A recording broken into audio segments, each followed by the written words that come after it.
One. Now. Well, hello there. Welcome to the Computer Action Show behind the scenes video. It's like the director's edition. It is the director's edition. Pretty much. Only before the director edits it and makes it a good movie. That's what it is. Right, because director's editions are usually actually better than the original. Right. This is not like that at all. No, this is more like the pre-script is written, but you're just sitting around drunk with your friends videotaping yourself and someone gets word penis drawn on their forehead version of the Computer Action Show. Kind of like that. Yeah. So it's really the best possible. All right. So, I'm ready. You ready to do the thing that we do? For audio? You got audio? All right. Well, I'm ready. Okay, we're ready to do the thing we're ready to do I'm whenever prepared. you're ready to do. It's weird not having headphones on, but I'm ready. I'm good. I don't need. I need headphones on normally. Yeah, okay. I like my monitors, man. I want to double check my camera shots here for 1 second. All right, we're going to double check camera shots real quick for 1 second. That room is recommending that we make a search engine called Brian. What if I want to punch something up on my screen real quick and you don't know? Is there a button I can hit here on the controller? Like if I hit this button, what happens? That's Brian's screen. So do I have a button here that I can...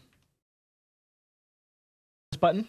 And then what's... All right, so this button here. That's dual screen. That's cool. This is so cool. I like that. All right, I probably won't use it very much unless there's like something I'm like, why isn't Jeremy showing this? But I usually watch you, so I know that if you're like, and if you give me a little look, I'll know. Okay. Give me a look. Give you a little look. Let me grab a couple of Droid screenshots too, because... Actually, your aspect ratio on this dual shot is still off, and I'm upset. I know, but you know it's funny because I don't know if it. You know what I think? I think it's because the input. Oh, you know what, Jerms? Are you talking about the one on Brian's screen or on the desktop presenter? No, oh, there we go. Oh, I fixed it. What? How does Droid not find any results for the phone?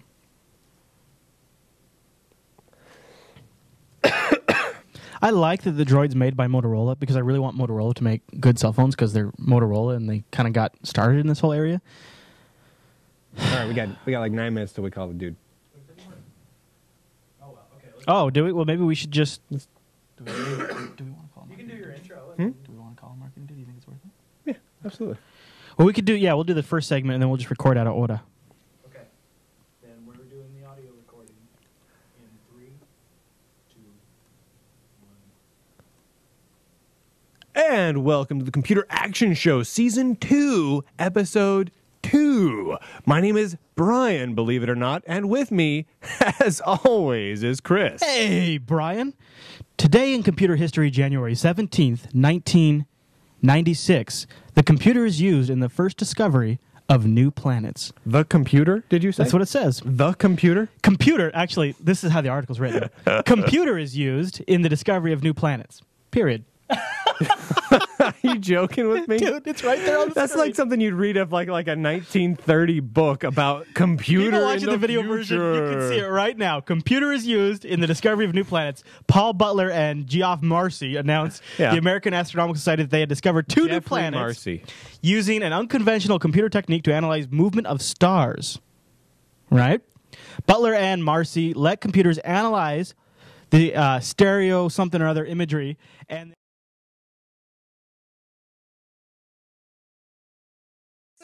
computers. All other stuff comes out, and then the stuff was blocked by light. Boom, planets. That's what happened. That's how it goes. It's pretty cool. And Luckily, these two, they had computer there to these two make cats, it happen these two impossible. cats are a catch too. I like these guys. They've got some nice big old CRTs, both rocking the beard. So Dude, you it's know the these guys are 90s, legit. man. I know, dude. That's what I'm saying. That's how you know they're legit. They're too legit to quit. Man, they couldn't quit if they tried. No. No, because there's light. Boom, planets. Light, planets, computers, boom. Boom. Hey, buddy, how you doing? No, fine. Welcome back. Thanks. How you been? Okay. Okay. All right. Anything exciting going on in Brian's life these days? No, sir. Okay. All right. All right. How you doing? Neat. I'm Yeah. all right. Good. You know, we got things going on. We should mention earlier this week, we had ourselves a little outage. We did. We had the Jupiter Colony Forum, which has become a rather popular place. We broke it. It broke down. Yeah. Yeah. Too many people. So we had the unfortunate and fortunate situation where our host was like, "You're using too much CPU, not too much bandwidth, too much but CPU. too much CPU." And we have a PHP BB form, and they said you've got 7 days to upgrade your hosting plan, or we're going to pull your account. And they wanted like a bunch of money. They wanted $280 more a Dude, month. seriously? More. Do we look like we have $200? We do not, dude. We do not. I want to So- buy a new cell phone for like $200. I know. I don't even have that. So I was like, cool, dudes. Well, all right. So let me talk about this. Oh, first they didn't tell me the pricing. So I'm like, can you shoot me the pricing? Yeah. So if we need to move to a better dedicated host, can you Oh, just that shoot me seems that pretty pricing and then, reasonable. Yeah, why not? and then I'll get back to you. Oh, yeah. And then I flew down to Cryptic Studios in California. I got back, and the next day they pulled the plug a couple days earlier than they were going to because this is SiteGround, by the way, because our CPU usage has gotten even higher. So there we were one day, the launch of Star Trek Online's open beta, kind of a big day for our forums. Boom, killed. Boom. Site went down. So a nice guy his name is Alan, and he hangs out in our forums and over in our TeamSpeak, and he was a really good dude. He hooked us up with some hosting over on his system, so now we've moved and we've migrated over. He took care of us, man. He did a nice job, and you know what? I didn't even really notice it before, but way faster now. Yeah, dude. Yeah. Our forums are way better now. They're Jupiter cooking now. Colony is rocking now. Yeah, I was very thankful to Alan, and he hooked us up with a great deal. So he's been a big help. And I think he's over at NearSource IT. I should look him up. Why don't you? You know what I'll do? I'll look up Alan's site that he hooked us up from, and while you read the GoDaddy ad, because the GoDaddy we ad. gotta say thanks to our boys over at GoDaddy because they we do sponsor the Computer Action Show. Sure do. Because I just want to say that this episode of the Computer Action Show is sponsored by GoDaddy.com. That's a handy thing to have. That's right. The world's largest web host and domain registrar in the freaking world. You know what that probably means? It probably means in the universe. Probably. Wow. Because I'm guessing they don't have those on other planets. That's a good point. Yet. If you're ready to make an impact online, GoDaddy.com has got you covered. Domain names as low as $1.99. That's 199 pennies. You know you have at least that amount in like that little like cup holder in your car from where you go to McDonald's and then you put all the pennies in there. Do you guys have that? Yeah, definitely. Yeah, I have like 1,000 pennies in there. I can't put cups in there anymore because I have so many damned pennies.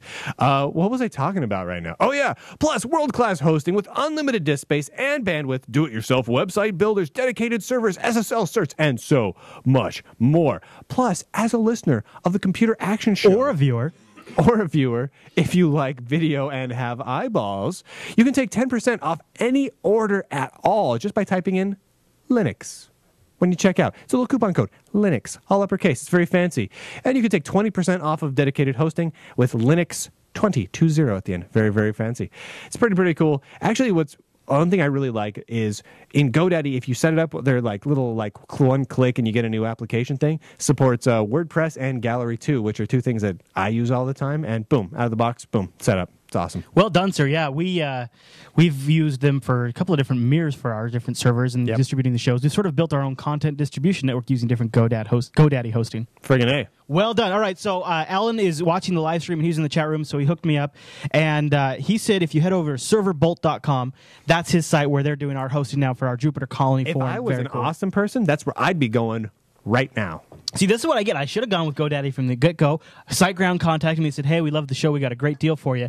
Then they crapped all over us with their scam. Man, it's too bad that the entire universe is going to erase them from existence now that we mentioned that. I know, right? It's too bad, guys. We have changed everything.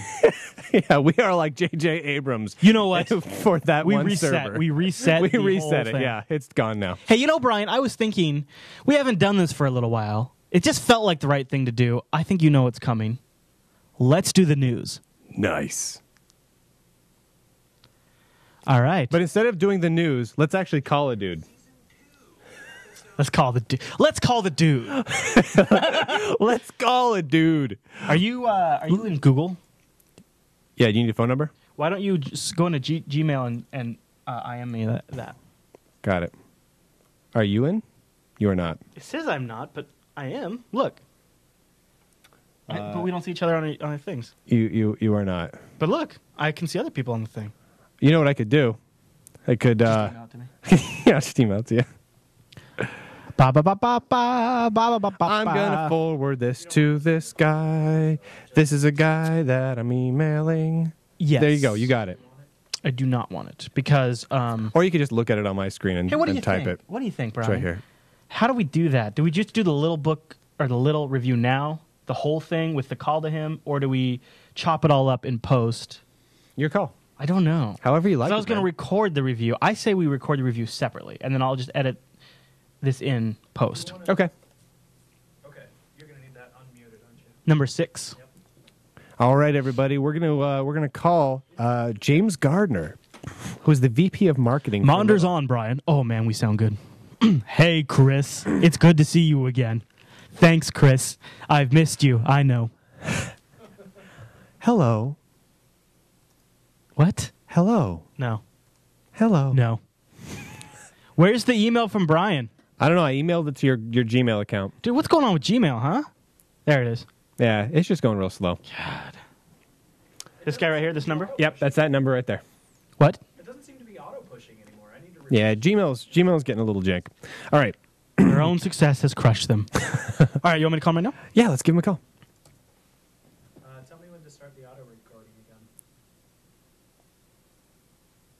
I assume you want to say hi and introduce yourself. Yeah.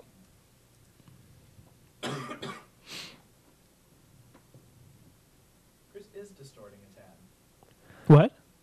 You look fine on here, but I hear distortion, clipping. You hear clipping. Hello? Hey, is this James? Pardon me? Is this James Gardner? This is Jeff. Hey, James. This is Brian from Computer Action Show. Oh, great. Good to hear from you. Hey, is this still a good time for you to hang out with us for a bit? Yeah. I'm on my mobile. Would it be better if I called you back on a true landline just so we get a better connection? You actually sound pretty good. Yeah, actually, your quality's all right. Yeah. Oh, okay. Yeah, Good. it might sound a little bad on. We might sound a little bad to you because we're coming through a really cheap mic going to you, but everything else is coming through a nice little system. So, Okay. Well, if this is all right with you, for sure. Alrighty. Let's carry do. So, James, hi, this is Chris, by the way. What is your title, and what should how should we introduce you to when we hit the record button here? Yeah, it's James Gardner, Vice President of Marketing. Sounds sweet. And pretty much we'll intro you, and then we'll just kind of pass it off to you to let you describe what it is that you do over at Little, and then we'll start in badgering you and harassing you about everything. It'll be awesome. Yeah. So, And how long do you reckon the conversation will be? why don't we keep, because we're gonna incorporate this as a part of a larger review. So I think we're gonna try to aim for the whole review to be about 15 minutes. So maybe this call 5-10 minutes. What do you think? Yeah, it should be fairly short. Yeah, we won't keep you on a Sunday too long. And I take it from the Twittering that's going on that you guys are generally fans of the webbook. Yeah. No, we hate the Litl Webbook with all of our heart and souls here. We are gadget guys. So Yeah. if it's gear and it's techie, we love it. Well, actually, yeah, it's sitting right here next to me as we speak. Yep. So, alrighty. Why don't we? We're gonna go ahead and hit the record, and then Brian will introduce you. You got it. And you said it was Vice President of Marketing, right? Yes. Okay. That's right. Yeah. Okay, in 3, 2. All right, and we're joined here with James Gardner, the Vice President of Marketing for Little. Little, of course, the makers of the awesome Litl Webbook. And we just wanted to talk to him for a little bit. Say hi to the entire universe, James. Hi, everyone. It's a thrill to be here today. All right. Why don't you give a quick little 2-second synopsis of what exactly it is that you do over at Little? Yeah, as you described, I'm the Vice President of Marketing. So work with the management team to bring Little to market and get the word out to everyone who potentially could be users or evangelists for what we've created.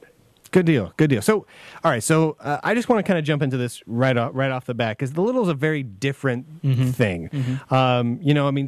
Some have kind of likened it to like what Google is doing with potentially the Chrome OS that may eventually appear. But the Little is actually here now. So, what exactly is the Little marketed at? What's your target audience for this thing?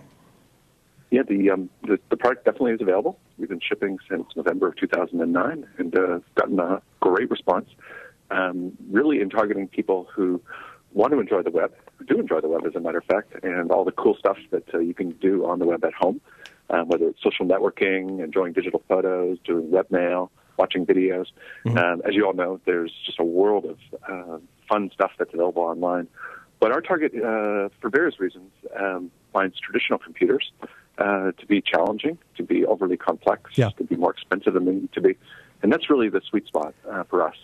Now, in practice, it happens to, in a lot of cases, be families with school-aged kids in many cases who are looking to get kids online, who may also be looking to get their parents online. in a lot of those cases, if you look at how they're using computers, virtually everything is in the browser. So our webbook is actually perfect for those types of situations.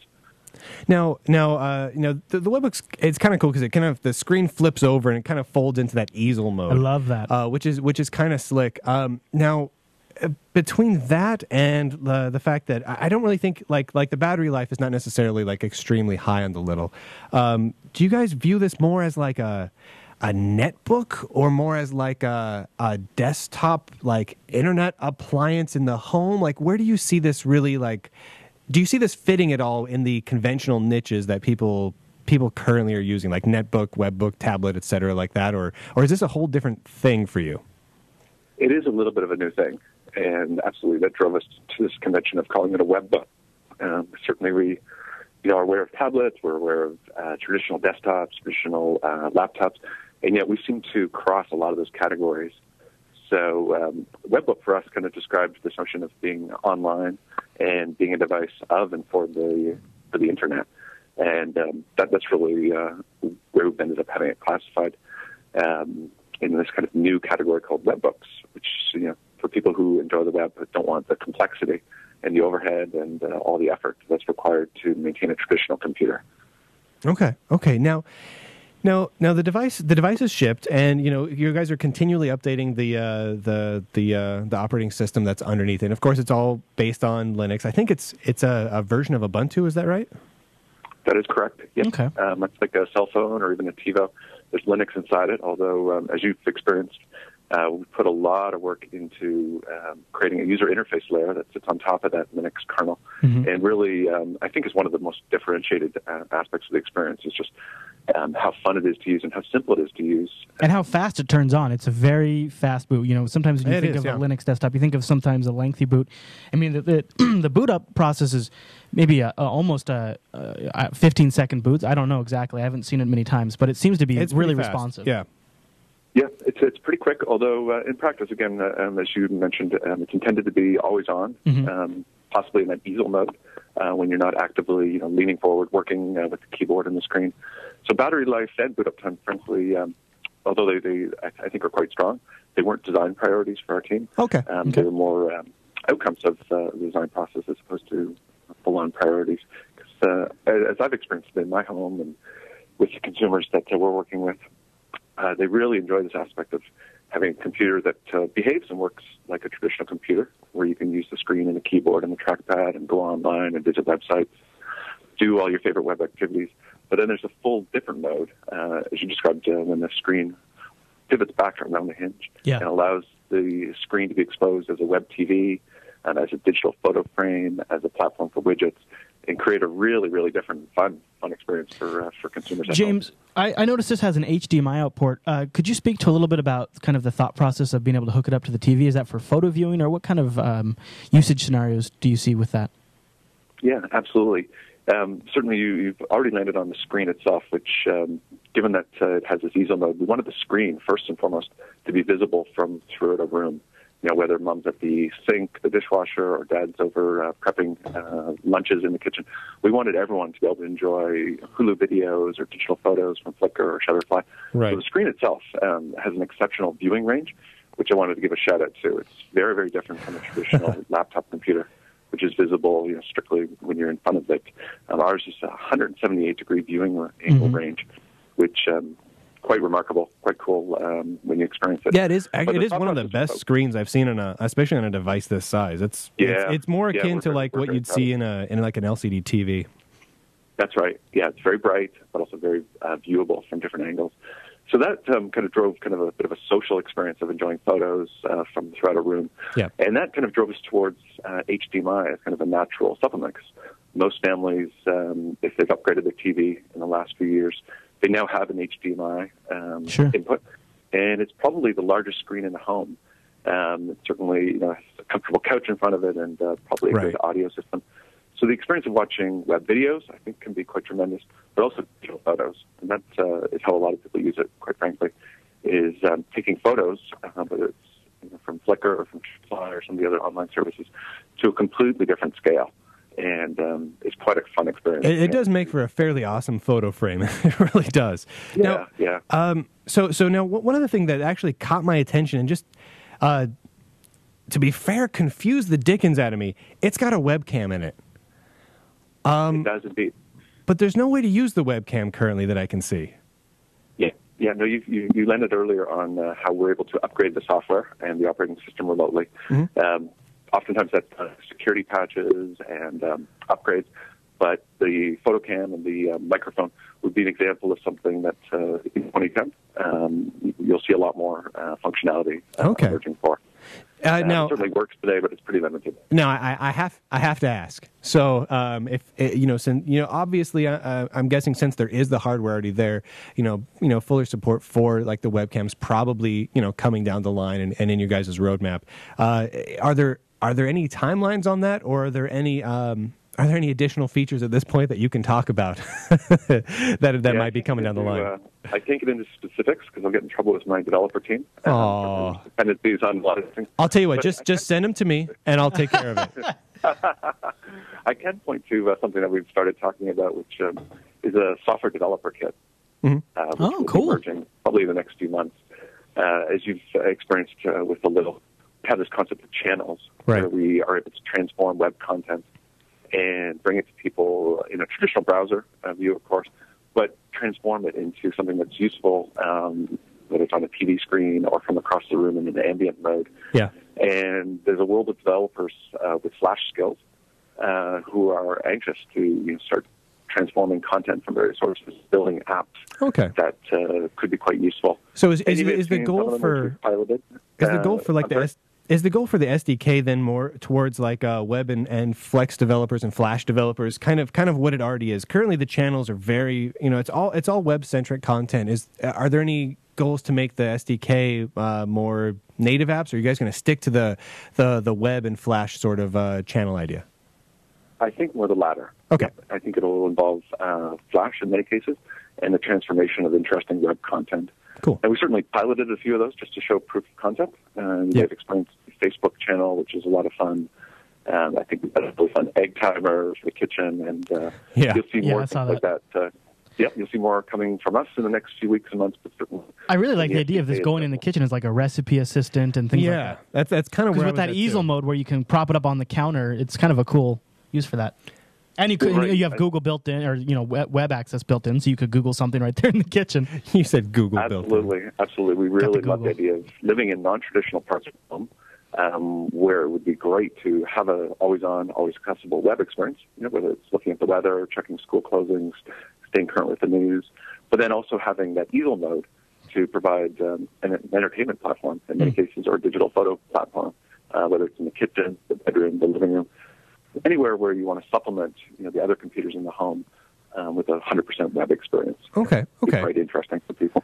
Now the only other knock I've heard against the Litl really at all at this point, because I mean it's a pretty slick little device, is the price point. Now I know that the price is a little high. I believe it's currently right around $700, and it kind of makes sense when you look at it from like the quality of the screen's really high. I know that's been talked about a fair bit on like Litl's blog. They've talked about how the screen's really nice. They don't want to skimp on the quality, so they want to make sure the screen's nice, and that really drives the price up. Yep. But a lot of people, just the same, for a $700 device, do you see that being an impediment to the markets you want to get into, or is it really currently the Litl more going towards those more like boutique style homes where they, much more kind of upper class sort of devices with a little extra cash and want a really cool device in the home? And going forward, do you see that changing at all? Do you anticipate like the prices coming down, et cetera? I guess it certainly is a premium product. We make no bones about that. The design of the product is, stunning. I think many people have described it that way. That it really has a sophisticated look to it.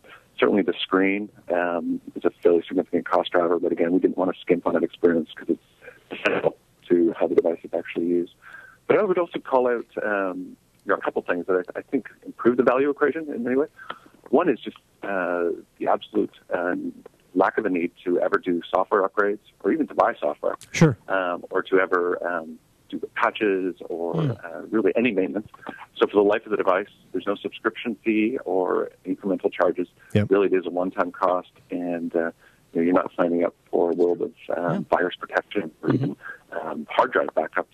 The other thing I would call it is the unconditional warranty that we're offering on the device for 2 years, which is by far the best in the business. Yeah, it's pretty solid. Yeah.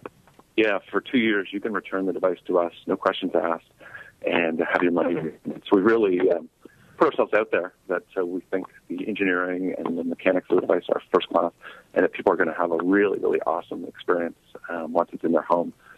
So I'm hoping that that's not a barrier for people trying it and having the experience that I'm describing.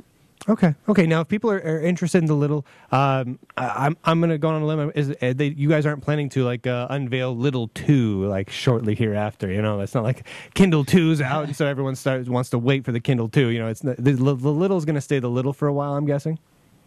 Yep, I think that's our intention right now. Certainly, we're focused on maturing the software and the operating system. So adding new functionality, whether it's the webcam you mentioned earlier, or releasing a software developer kit, which will, I think unleash a lot of creativity amongst the developer world. But really improving the product as it exists today would be priority number 1 and 2 for sure. Okay, that sounds good. It's about all the time we've got, but hey, thanks for coming in and joining us to talk about it. Thanks, James. Yeah, if people are interested in learning more about the Litl, please visit us online at litl.com. You can watch videos about the product, certainly a lot more, and that's currently where it's being sold. So that would be the first place for people interested in checking us out. And thanks so much for having me on the show today. I've really enjoyed these. Hey, you betcha, man. All right, we'll talk to you later. Thanks, James. Okay. Thank you. Bye. All right. All right. So, I think we have autoplay turned on. Just make sure we don't record over it. Oh, wow. That was good. So I'm glad we called him. Yeah, well, I had to ask him a couple of those questions. I mean, they'd been wearing on my mind. All right. So, should we just jump now into the news? Let's jump into the news. I just want to know what's new in the news this week. That's all I want to know. The skip ahead button at the bottom, and it'll jump to the last mark in the recording. You see that? That's kind of like a... I don't see nothing. So we're good? We didn't record over anything? No, we didn't. Do you want to save? I want to save. Do you know off the top of your head where the autoplay option is? So you can turn that crap on? I don't. It's one of the buttons down there, but I don't know which one. It's one of the pretty ones. Oh, no, I'm out of Pepsi Throwback. Oh, I got another Pepsi can Throwback. of Pepsi Throwback. Handy. Oh, good. Oh, man, this is totally the taste of a new generation. 20 years ago. That's my generation, man. That's when I was a kid. We're ready. And this one you want low. No, this is... Yeah. Hey, you know what's crazy? Mute number Pepsi's been 6, around about as long as Coke. They were both in the 1800s. That's crazy. Does that weird you out? Pepsi and Coke, 1800s. You know what came before Pepsi and Coke? What? Dr. Pepper. Dr. Pepper. Several years before Coke or Pepsi were created. Is that weird? I'm using a pen to scratch my ear because my ear itches. We're having two entirely different conversations right now. All right. Let's do the news. So let me get the news stories up because I got everything out of order. Oh, you know what? I just want a Crystal Pepsi is what I want. Yeah, I remember Crystal Pepsi. I really wish that would come back. That thing is totally making me irrelevant, and I love it. Well, You were kicking it on there. was that okay? I mean, I didn't want to take it from you. I just thought I know when I have something to show. I love that I've got a mirror here just to look at myself. But the problem is you can't type in the chat room. I wish you guys So at home could see this. Do you want to move chat over to that screen before we go? Chris has literally set up a man-sized mirror directly across from me. Angela, Don't know why. Angela put that there. My wife is cleaning the garage, which involves completely destroying the garage and then putting it back together, and that somehow ended up in the studio in the process. My goodness. I don't know. Fist bump. All right. All right. I mean, I don't care. If you can change it, don't hold back on changing. I was just doing it because I knew when I'd have a picture up worth showing. Yeah, no, it was awesome. Dude, Jeremy, you can't fight the signal. Can't stop this Already thing. an awesome show. You can't fight the signal either. Ready? Ready? 3. Can you fight it? Do you think you can? No. I'm not going to. If you can't stop it, you can't fight it, is all I'm saying. 2. What's new in the news this week? All right, Brian. Our top story on the news docket for this week. Google gets hacked and then hacks the Chinese right the F back. Okay, did you hear about this Google getting hacked story? I heard about that. And Google spun the whole thing as they got upset, so now they're going to be tough on Google's on China what censorship. Do you mean Google hacked the Chinese? What does that even mean? So here we go. All right, lay it on me. So the quick and dirty is you can hear this in a lot of places, so I'll just do a quick overview. Chat room's going crazy. Take that, China. So Google got hacked, and then Google decided to do a reverse hack. They reverse hacked the hackers to try to figure out who was doing it to them. So they went back through and they have like this inside security force that does these special assignments. And I'm not making this up. It's just Google. It's crazy. First of all right, I'm going to be clear. Google scares the crap out of me right now. How scary is Google when they're like, hey, Chinese government, F you? Like, how big, like, our own government won't say F you to the Chinese government. Seriously. But Google's like, we'll take it. We'll bring it. They're like, they're not scared at all. So that's kind of scary. Now, the official Google term is a counter-offensive. That's the Google term for what was done. Counter-offensive. Is a counter-offensive. It began as a secret counter-offensive. I think we've had like 7 wars that were called counter-offensive. Right? It's essentially a Cold War. So they were trying to track back and figure out who was trying to get into their systems because Google had seen some activity that seemed kind of suspicious because what happened was someone from a Chinese source was trying to get in and find out information about Chinese dissidents, trying to read Chinese dissidents' emails. Okay. So Google's like, well, who would care what Chinese dissidents are doing other than the Chinese government themselves? So then Google started going back and trying to figure out. And through this process, Google found out that a bunch of other companies had been hacked. Adobe's PDF format had like some sort of font bytecode overflow that people used to get in and get information. It was just crazy. Like what? It's nuts. The story is kind of a fascinating read. Computer World has the best write up on it, so you'll want to check out computerworld.com for that. But what? I know, this is really... So Google's Delta Force found evidence that hackers had attacked 33... They're not called Delta Force, are they? I swear to God. That's what it's called? I swear to God. They're called Delta Force? The counter-offensive Wasn't that force... a Chuck Norris movie? It's called Delta Force, yes. Are you kidding me? Hold on. Who was that? I need to IMDb this. Keep talking. So Google's Delta Force found out... Delta Force? Yes! 33 other companies like Adobe were also attacked by China. Now, originally people reported that it came from Taiwan, but that was only meant to look like it came from Taiwan.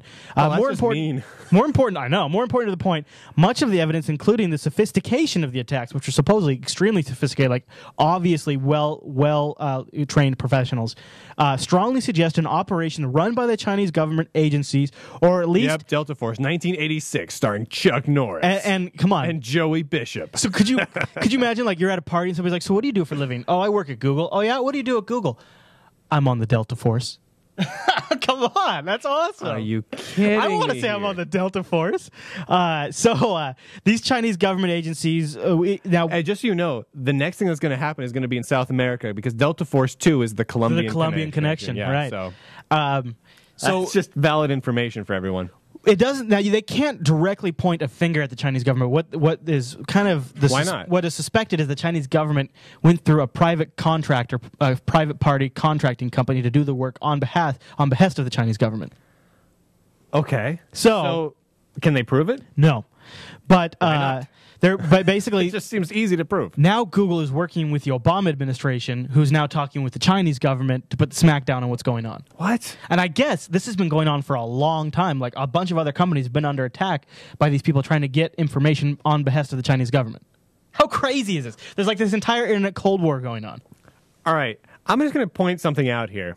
I mean, we've made jokes about Google being Skynet if for a you while hack Google, now. Google will hack you right back. But it's not... So they could potentially cause a war between USA and China right now. And if I were Skynet, that's something I would do. You know, I'm just saying. Well, and I'm just saying, if you're Skynet, you want to get the governments fighting each other before you annihilate make the stupid humans take each other out so you don't have to worry about Correct. it. I agree, this dude. Is the correct move for Skynet to have made in their quest for global domination so that they can rule the world with robots. Now, for all we know, the Delta team is completely computer AI. We don't know it's actual That's people. what I'm saying. Yeah. It's either that or Chuck Norris.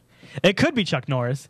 That would actually make a lot of sense. I'm thinking those are the only two options. If you're going to bring in the world's best hacker, it would be Chuck Norris. Only two options. It's either Chuck Norris or it's computer AI. And I'm just saying, Google, if you want to make us believe that you're not Skynet, put Chuck Norris in front of the cameras and say that he is Delta Force for Google. Right. Those are the only two options. Now, I personally believe Google's take on this is, well, we're not going to do the filtering that the Chinese government wants us to do because free speech.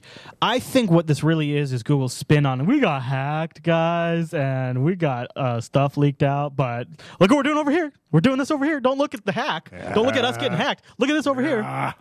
But it's a good response, I suppose. It's good of them to do. But now, what do you think? If you're going to go up against Google, Google knows everything about everybody. They're the source of all knowledge in the universe, and you're going up against them? Google search you and look up everything about you and then go after you. Pretty much. They'll Google search you. They will them search you. A fascinating story. So if you're Google, you'll be like, okay, everybody, let's me search them, and we'll find out. Now, if you're in Google, do you say let's Google things? Or do you just say let's me things? No, you or say, let's us things. You say let's Google things. You say it. No, I don't think you do. You say it. No, you say that. Right? I don't know. If it was Jupiter Broadcasting would everything, and that was like a verb now, I would be kind of a jerk about it. I would say, let's me this. I would short it up. I'd be like, let's JB this. We'll JB. We're going to JB this today. Nope. No? Okay. That's really douchey, dude. Okay, all right, sorry. Yeah. All right. No, but seriously, dude. We'll edit that part out. No, not really, because of the lazy. Interesting enough, and sounds like Google... They should make an episode of 24, a whole season of 24, about the fight between China and Google. Dude, 24 starts tonight for all we know. That's what it's about. Tonight. That's probably what it's about. It's all for all we know. It could be. Oh, dude. That's going to blow my mind if it is. I know. What are we even talking about now? The concept of Google getting hacked is scary, right? For me personally, because I've got Google Checkout with my credit card. I've got Google Voice with all my calls. And I've got Google Email with all my email and account logins to stuff. I've got all this different stuff. So, scary. I know. Scary. But interesting. And, Scary. And I'll link to a show. I'll link to a good story. And then also check out Computer World for a very cool write-up on it. All right. Delta Force. The next story on the news docket for this week. Boxee launches a new beta with a new interface and the Boxee Box. Have you seen the Boxee Box, dude? I saw the Boxee Box. What do you think of the Boxee Box? For one, I think it's a great name. The Boxee Box is a really friggin' great name. I don't know. I'm not so jazzed up about the Boxee Box. Well, I don't want to buy a Boxee Box. Really? But I do. You really? Well, here's the thing. I'll get a picture of it for people. Wait a minute. Hold on a second. I think it's cool, but don't want to buy one. You're not so jazzed about it, but you want to buy one. I want to buy one. I don't understand how any of this works. So here's my problem with the Boxee Box. Take a look here. It looks cool, dude. So the Boxee Box is a very cool looking piece of gear, right? It totally is. It's rad looking. But here's the problem with the Boxee Box. D-Link. D-Link. No. I have one of the D-Link media lounges. It's horrible. But here's the problem with the D-Link. It's one of the worst things I've ever used in my life. What's the problem with it? The software. The software's awful, and it's too slow. And the hardware is too slow. It's too slow. Yeah. This box has some great hardware. I'll get to the hardware in a second. It's beefy. Yeah. And it doesn't have a D-Link interface. It has a Boxee interface. I don't trust D-Link at this point.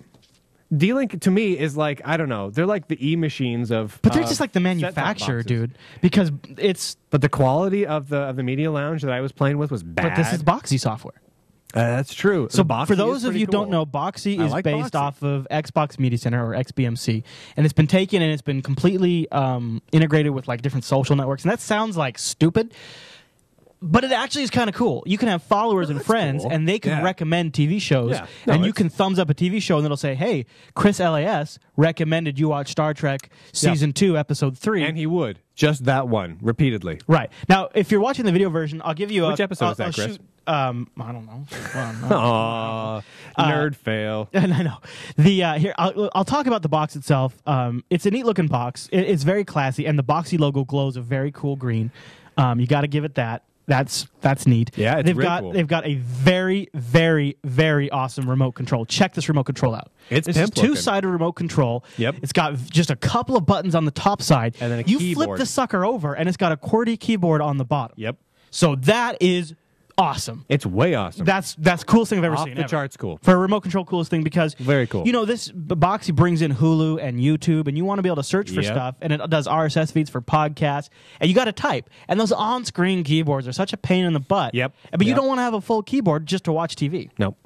You used to do that. I did, and I hated it. It was awful. This is a great compromise. Can I say a downside to this, though? Jeremy, what's the downside? What's the downside? You can't stack anything on top of it. That's why I don't like it. Yep. That's exactly why I don't like it. I think it's a very cool-looking box. It's called a box. Well, it's like a box. It's shaped like a box that's sinking into your carpet. And they did that on purpose. They wanted to. They wanted to be on iconic. top. They wanted to be on top. They Yeah. wanted to stand They out. want people to see it. I have an AV equipment cabinet where I have a TiVo and I have a Yeah. PS3 Yeah. which also doesn't fit, so it's on its own shelf. And then I've got a receiver which can stack okay, and I've got some speaker controls which stacks okay. Yep. But now I've got this Boxee Box and I've got a PlayStation 3 that are not going to stack okay in my rack. Screws the Yeah. whole thing up. Yeah. And it takes my does. nice organization that I have, and now I've got to keep doing these one-off boxes. It bones it. I really want this in a flat box, and I think this is the number one thing that people are saying is they do not like the size and shape of the box. Yeah. It's smaller than it looks in these pictures. I don't like it. Now, Boxee's also redone the UI. It looks incredible. It does look awfully good. And it pulls in your Flickr account. If you have a bunch of TV shows on your hard drive, it'll scan them, get the file names, go out and get all the episode descriptions. Yep. It'll get album art for the seasons and the individual episode shows. It's very cool. It works really well. It's fast. I've been running the beta on my own computer because you can load the Boxee you can beta load on your Boxee own software, machine. yeah. You don't have to have this box. Yeah, no, I've had it on one of my machines for a little bit too. I love it. It's great. It's a great media center, and it's It is. based on open source software, which is awesome on its own. Now, the Boxee Box itself will do HDMI out. It'll also do optical out, RCA stereo out. It has Wi-Fi built in, Yeah. Ethernet built in, USB and SD. It does not have a port, but it does not have built-in storage. It's meant to stream off your network or the internet or hook up an external device. It's supposed to be at $200 or just under $200 for the final price. Ugh. Now, this is a box. It's too much. No, dude, it's not.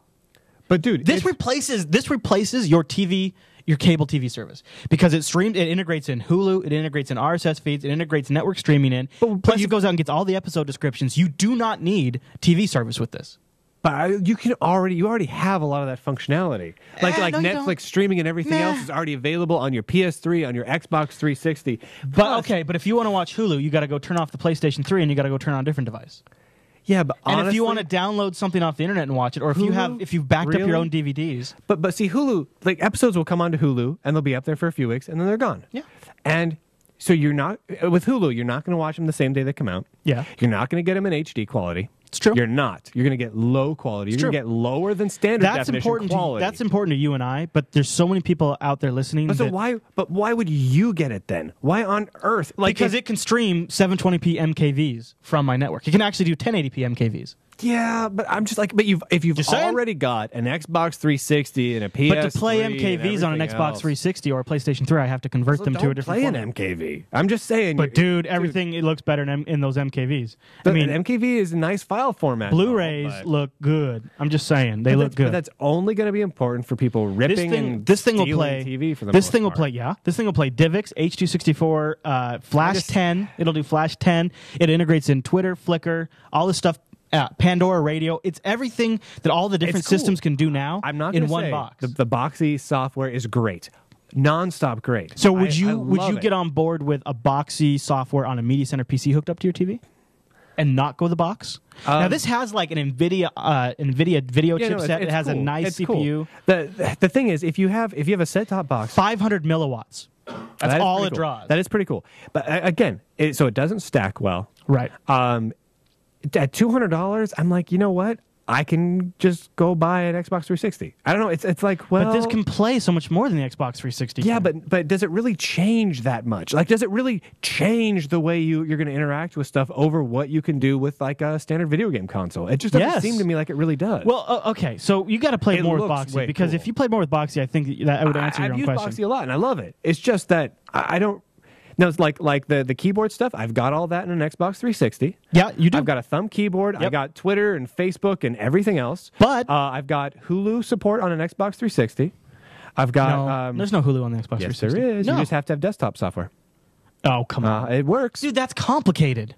But if you, what I'm saying is, if you've already got that functionality, why do I spend an extra $200 for it? I just, See, I fail to see what- how that's okay, really. all right. meh. Now, if you want to watch, if you want to stream, okay, Pandora Radio is awesome. If you want to stream Pandora Radio, you can't do it. No, I can't do it. But I don't use Pandora Radio. All right, Netflix works on the 360, but you have Netflix on the 360. But now, okay, if you want to watch Hulu, you got to set and up Netflix on the desktop 360. software. Hold If on. you want to watch Netflix on the 360 files, works a lot better than it does under Boxee or anything else. Sure. A lot better, and the quality's nicer. But there's so many other things the Boxee does that the 360 cannot do that you have to use different pieces of hardware and software to do. And if I didn't have a need for any video game consoles, and I just wanted to buy one machine for just watching some TV and stuff, I'd buy the Boxee.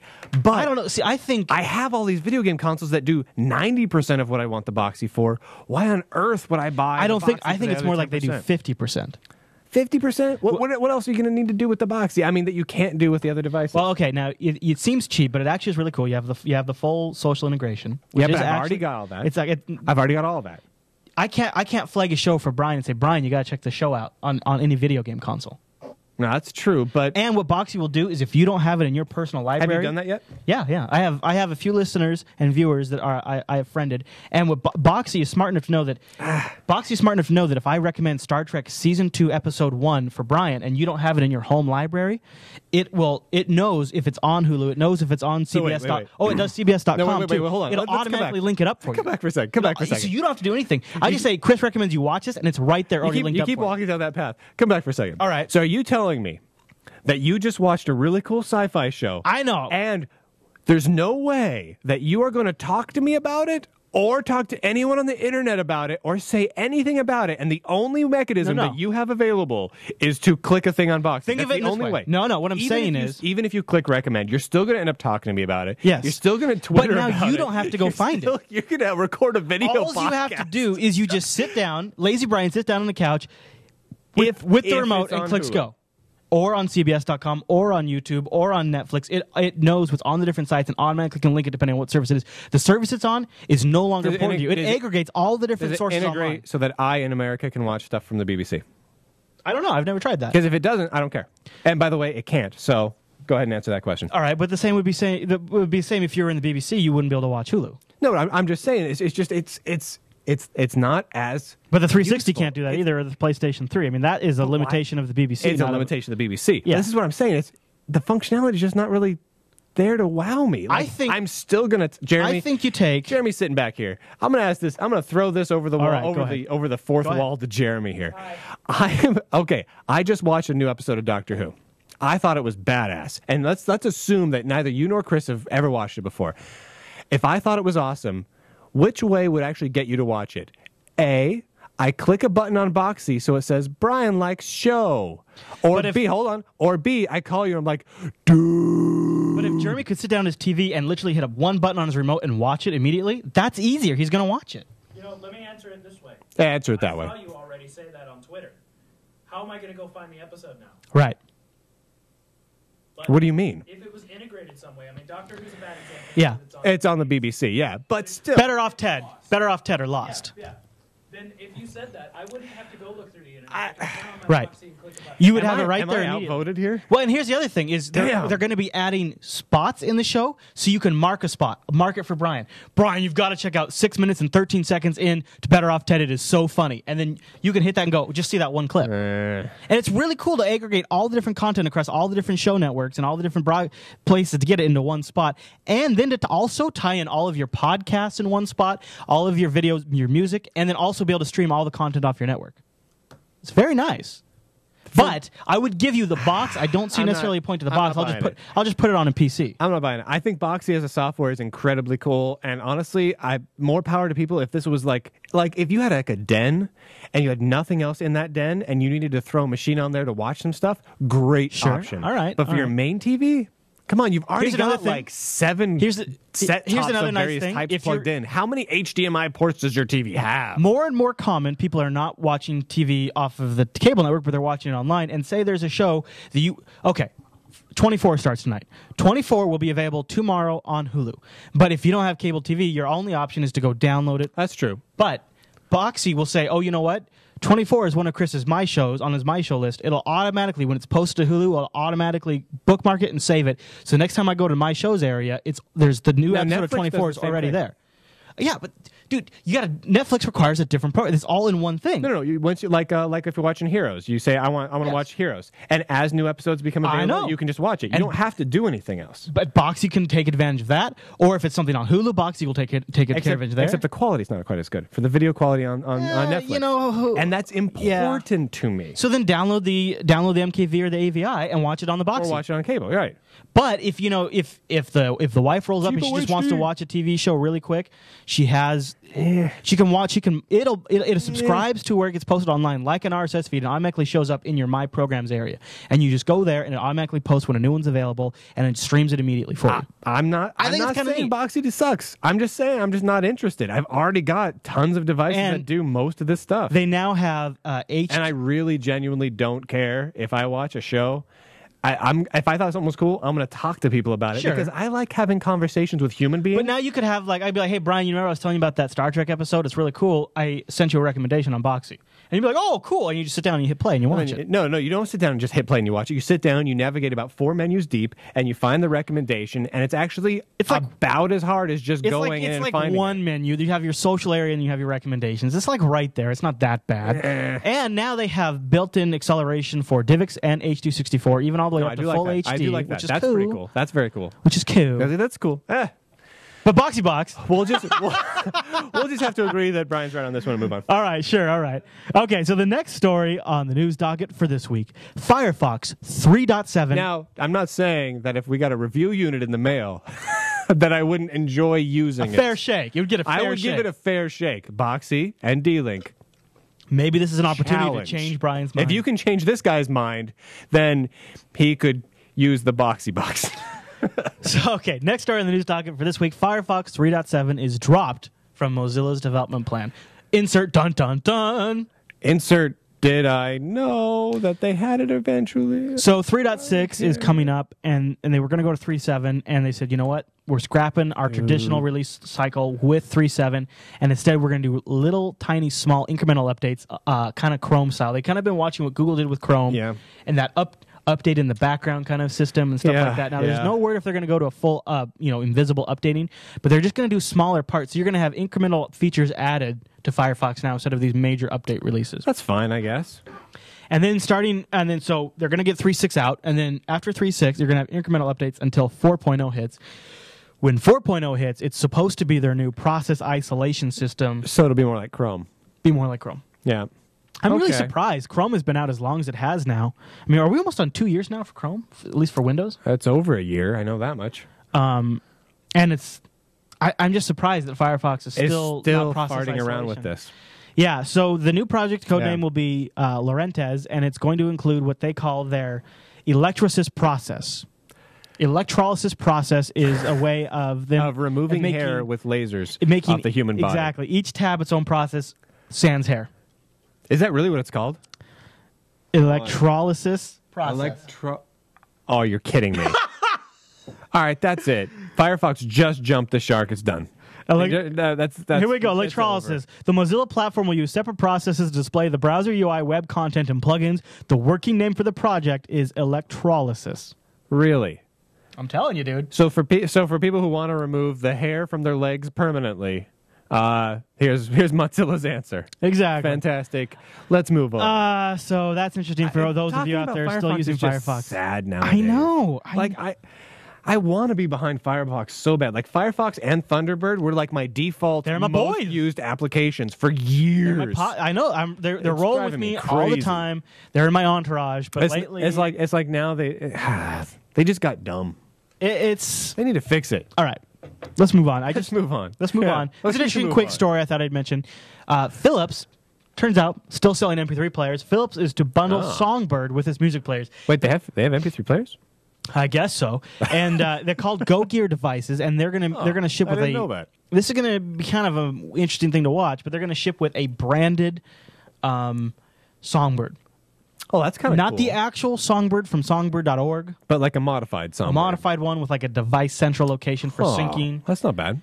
Yeah, Songbird's kind of cool. It is. It's a cool Songbird is cool. application. It's not like my favorite like music media center type thing, but it's pretty cool. They call it the device stage, where you'll be able to sync with the device and things like that. And the only thing I don't like is the idea of all these different types of Songbird media players. I don't like having specific Songbirds out there. So I think Songbird's is kind of working in like this way to sort of accommodate like this general. I mean, look at that though. I mean, it looks great. Yeah, it's a good looking. It looks like a funky combination between a lot of different media players. Mm-hmm. It actually has a lot of Winamp style to it. Winamp style, and it's got a little bit of good and bad, but I like it. Yeah, I guess so. It's got a little bit of, sometimes in a few spots it still has that sort of gecko rendering kind of look to it, but it's not bad. It has a lot of features, and I love the scraping ability where it can scrape the site and find all the audio. Oh yeah, that's really cool. So adding sync is a big deal, and it's a huge deal. And now you're going to be able to get these Philips media players that are meant to just sync right with it. So it's a great option for people that don't want to be the iPod, iTunes thing. I didn't even know Philips made media players. Yeah. I don't know. I don't know if it's Songbird for Linux too, or if it's just for Windows, but. Oh, that'd be cool if it was for all three. Yeah. That would be pretty slick if they could ship the same experience out of the box for all three platforms. That's actually a pretty worthwhile goal. I'd say Songbird is my number 2 media player on Linux. Yeah, Songbird's my number 2, right behind Banshee. Yeah, same. Yeah. I think I actually like it a little better than Amarok, so. Yeah, I like Songbird a little bit better than Amarok. Songbirds nice. Yeah. All right, so I got 2 more stories here for the news docket, and only 2? They're not really big stories. They're just kind of quick, funny mentions. So let's get to those now. Intel will be forced to remove the cripple AMD function from its compiler. What? Yeah. So I guess Intel has their own compiler, sort of like an equivalent or competitor to like GCC and stuff. Yeah, right? it's heavily optimized for their processors. Yeah. So the Intel CPU dispatcher that I guess is functionality you can use with this thing, the Intel CPU dispatcher does not only check for instruction sets supported by the CPU, it also has been checking for the vendor ID string of the CPU. If the vendor ID string says genuine Intel, then it uses an optimal code path. If the CPU is not from Intel, in most cases, it'll run the slowest possible version of the code, even if the CPU is fully compatible with the better version. And so, of course, it's kind of funny. This got the smackdown. It's kind of funny. I mean, it's kind of a jerk move, but it's kind of funny. It's a total jerk move. It's kind of funny, though. But if you're using the Intel compiler, you're using it probably with the expectation of people using Intel CPUs. Right? Well, not necessarily. I mean, because the Intel compiler is just a good compiler, so you could do it with a thought that 90% of my customers are using this, so it'll give them all a little bit of a boost. But hopefully, it works for everyone else too. But it turns out it could have been using that boost with AMD CPUs. They just intentionally had it not. Well, I'm sure some of the performance improvements were Intel specific, but just the same, yeah. It checks the CPU vendor string. Well, yeah, of course it does. I know, but then if it doesn't say genuine Intel, it says somebody else. Well, here's the thing. Uses the least. Their compiler, they have to actually test it on all the different processors. So it could just be like a time-intensive thing for how much testing they can possibly get done on it. So they say, we know if you use an Intel CPU with an Intel compiler, we can this test works. That, and this works. If it doesn't work, this is the most compatible. Here's the one that we know will work on everything, and we never got around to testing and verifying on all the other ones, because honestly, that takes time. Kind of convenient, though. It is very convenient.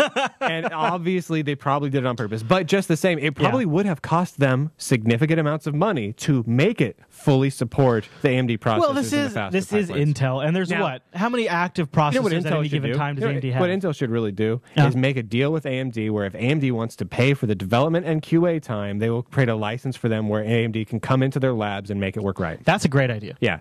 And then if AMD declines, then they're like, well, F you, AMD. I'm going to make it so it goes crazy slow then. Screw you. And I would be totally behind that. Now, that would at least give AMD the option. Do you ever find any use for using the Intel compiler over some other free compiler or something like that? No, but I know people who have. Okay. All right. I mean, it's mostly in scientific and mathematical tasks where you just want to eck out every last little bit you can. I gotcha. Yep. All right, so the last news story for the news docket isn't so much, like I said, a story, but I wanted to cover this one now in case I forget, because I'm going to do part 2 of our Droid review coming up. And there was recently a test done for the different touchscreen sensitivities of the best of the best smartphone market right now. Nice. And the test showed the iPhone versus the G1 versus the Motorola Droid versus the Nexus One. Okay. this is pretty wild. So what this guy did is he got the same paint program or similar paint program across all 4 devices. Now, this was done by a company that really has some fundamental understanding of how capacitive and touchscreen technology works. Right. How the sensors work, how the software works, all this kind of stuff. So these people, it's not just like me sitting down with a camera. These people knew how this works. And it looks like, based on what the results are, is the iPhone decimates them all. I mean, by far. It did have a nice screen. I can't doubt. Well, and it's not so much the screen. I think actually the Droid and the Nexus One have a better looking, crisper, brighter screen than the iPhone. Yeah. But I noticed a significant difference in using the Droid versus the iPhone. Really? The iPhone, like when you're scrolling the contacts list, at least on the 3GS, this wasn't so much on the 3G because it's kind of pokey on the 3G, but like the iPhone, it like locks onto your finger. It's like precise. It's exact. Yeah. And Jeremy, you noticed this too when you were looking at it. The Droid, there is a noticeable margin of error. Like if I want to click on your name, I'll push on your name and it might accidentally select the person above you. That kind of a thing. Gotcha. Or like if you want to select a block of text, That's no good. It'll jump past or something like that. That's no good. And I don't the like Nexus One really did not do so good, which was really kind of disappointing. If you look at this shot here, the Nexus One practically almost looks like it's some sort of artwork. It's a so squiggly bad. thing. Yeah. Yeah, they should be as straight as possible in this shot, and the iPhone comes the closest. The G1 actually fares better than the Droid or the Nexus One. And what basically Interesting. They were saying is the guy suspects that the sensors used in the Nexus One and the Droid are too large. So the actual surface area that the sensor monitors is too large. That combined with not optimized software leads to really bad results. Whereas the iPhone uses these really, really small sensors, and then who knows what Apple did as far as modifying the software to censor it. But interesting enough, and I just thought I'd throw that out there because we'll be talking about that Tweaky. this episode. All right, Brian. Well, that's all the news for this week. It is? All right. Are we ready? Oh, boy. A little book review, right? Or a little review. It seems like a lot, but it's a little. This would have been better for the Boxee Box. This right here would have been a lot better. Oh, tons better. Yeah. That would have been a lot better because you could stack that at least. It still couldn't really... It almost needs to be the size of like a DVD player to really stack. The same width. Yeah. I'll be honest, I like it. I like things that are stacked. Yeah, I like stacked things too. Yeah. All right, should I get any shots for this? The Boxee. Here comes the Boxee. All right. What do you think of the keyboard? I should get a shot of the keyboard. It's LITL, right? LITL. LITL. And then we're going to record this separately, right, James? Yep. And then we'll just flow right into the Droid review, but there'll probably just be a break there that you can catch and... Okay. Or I can hit it over here too if you want. Do you remember which... This is already saved, isn't it? No, it's going to record this as Stoke 19. Isn't it? Yeah, you can change that though if you want. In the broadcast settings. No, you don't change the file name. You change go to broadcast settings, and then click on the local record, and then you can put the name of there, like Computer Action Show Season 02 EO2 Reviews or something. Our next and previous images broke. I know. What are you supposed to happen? I don't know. I did that before, and I don't remember why. I noticed it, so I turned off the caching. It still does it. Yeah, we gotta fix this stuff too. I know. It's so annoying. I know. We should just turn off that stuff. I guess with that, well, it comes with this. Can you turn off the comment count? Because Discuss is really nice, but that's what broke it. But without having to be able to do the next, that whole thing. Yeah, is I'll look and see if I can turn off the comment count. All right. So as far as shots go for this thing, anything in particular? No. One with the keyboard shot would be great. All right. I think we definitely want to talk about the keyboard. We get a lot of shots in the interview thing that you're going to eventually edit in after this, right? Just the audio version. Got to give a little incentive for listening, right? Yeah, just a little one. Little smudge. So here's what I got for shots. I got this shot. That's for my Droid talk later. That's also Droid. So let's move this up here. This must be a test unit.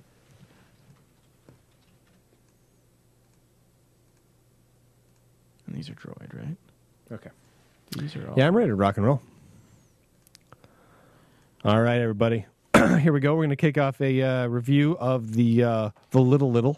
So, yeah, so it's just called the Litl? It's the Litl Webbook. The Litl Webbook? Webbook, all one word. All right, Litl Webbook. Litl Webbook. I'll introduce the segment because you're going to talk the most. No, I'm not going to edit. I'm just going to Not post the video version. We're just going to post that up. Yeah. This stuff right here, they're getting this. It's live. Okay. Then, yeah, I don't want to bother. Yeah, don't bother. Here we go. Do you want me to hit the record button in between? Yeah. So Which button is it on this controller? This one, right? Here, I'll hit the record. Tell me if I hit record. Otherwise, we're going to drop the stream. But hit it. That's it. all right, here we go. And hit the audio when we're ready to go. 3, 2. Go ahead. Oh, you want me to do it? Okay, I'll do it. You told me you were doing it. Every now and then, the Computer Action Show, we get our hands on kind of a cool little piece of kit, something unique. We've talked about a few of them in the past. This episode, we've got the Litl Webbook. It's kind of a unique take on a new category, perhaps, or maybe a redefinition of a category. Brian, you can't call it a netbook. You can't call it a laptop. It's not a netbook, and it's not a laptop. It's kind of a netbook laptop. It's almost like a tablet, but it's not a tablet. And Right. It's not touchscreen, and it's not an internet appliance. They call it a webbook. I don't know if I necessarily would call it a webbook, other than it does, in fact, surf the web. So, Yeah, and that's yeah. actually pretty much all it does is surf the web. So And it does a few cool tricks, like the screen flips the around. screen flips around. So yeah, the screen flips around, and there's when you flip the screen around, you can see this in the video version of the show. There's this little knob at the top of it. Oh, yeah, I noticed that. So they call this Ezel Mode. And basically the idea behind Ezel Mode is that you flip it around and you put it down, boom, on your desk. Sitting on the table. You set it on the counter table or or in whatever. your kitchen or whatever it is you're doing. And there's a little remote control that comes with it. The review unit I got didn't have a remote control, but supposedly it works just the same. It actually just has this little knob on it, and there's a little button on the side here. Power button? No, there's a power button on one side, All right. and on the other side there's this little Green. what color is that? Greenish. Oh, a little teal. girly, It's teal. little nursery room green. Yeah, I would key out. Yeah, it's kind of green. All right, so then you can flip through what they call cards. Right.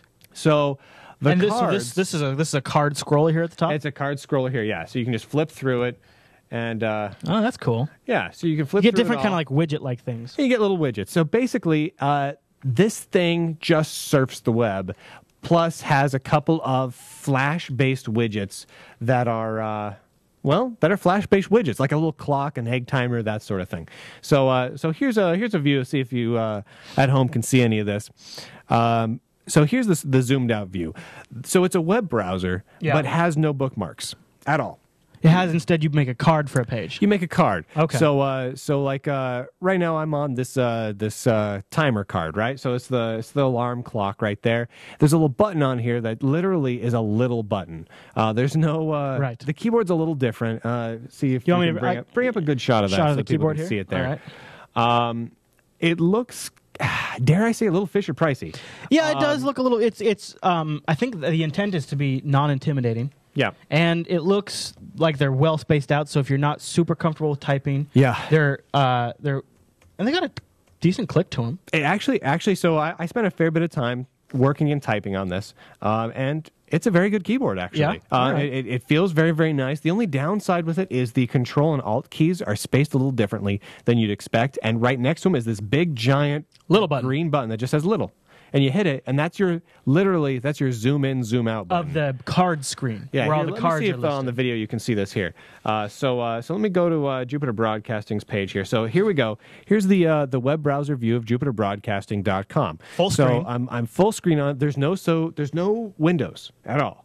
Everything is full screen. Technically, this is running a modified version of Ubuntu with their own custom window manager. Okay. So I hit the little button, boom, it zooms out into card view, and in that card view, I can move the cards around and drag and drop and reorder them, and put the cards in whatever order I like, and then I can go in and delete the cards from there, and that's the whole thing. That literally is 90% of the functionality I just showed. I mean, I could almost see myself using this like as this would be like the kitchen laptop, and I would flip the screen around and set it down on the counter, and I would have the recipe I want, and then if I need to Google the recipe, I could, so I've got my recipe up on the screen, I could hit the little button, I could go back to the main screen, and I could go over to Google And you can flip it up, lose your laptop and I for could, a little yeah, bit. and because it's got the card mode. You can scroll through the different cards, and I could maybe have one is my web page search, one is my recipe, one maybe is my email where Grandma sent me the email with a recipe on tips of what she did to make the bread rise. Here's the downside to it. That flipped over Ezel mode it doesn't work for normal web pages. Oh, okay. For some reason, really? it only works for things that are deemed like gadgets or widgets. So basically, you have this thing called a card catalog here. So there's no real internal storage here. I mean, there is, but it's limited, and it's just for the OS itself. All of your data is always online. This device expects to be connected, and if it's not In the it cloud. ain't gonna do crap. I mean, that's the whole point of it, though, is that it's an always connected device. So you get this thing called this little card catalog, and that's for the time being, it's fairly limited. But it does have things like a custom Facebook client. Is it custom, or is it just like an Yes. embedded version of the web It is page? absolutely custom. Okay. So you can just have a normal Facebook page, or here, Chris. You can kind of see it right there. That's what it looks like. Okay. I was just looking at a shot of it on. Okay. It's so that kind is of this custom animated thing where all your Facebook friends are animated like little people, and they wander around the screen. So you put it in that mode, and then it basically every time there's an update to Facebook, one of your friends will wander across. You the know screen what? with That's a actually a little really headshot on neat. them. That's a neat interface to Facebook. It is kind of cool. So this device is really interesting. One thing worth noting, it has a webcam. Webcam doesn't do anything yet. Not yet. Supposedly there's software updates coming. Worth noting, their software updates really don't seem to be like lip service so far.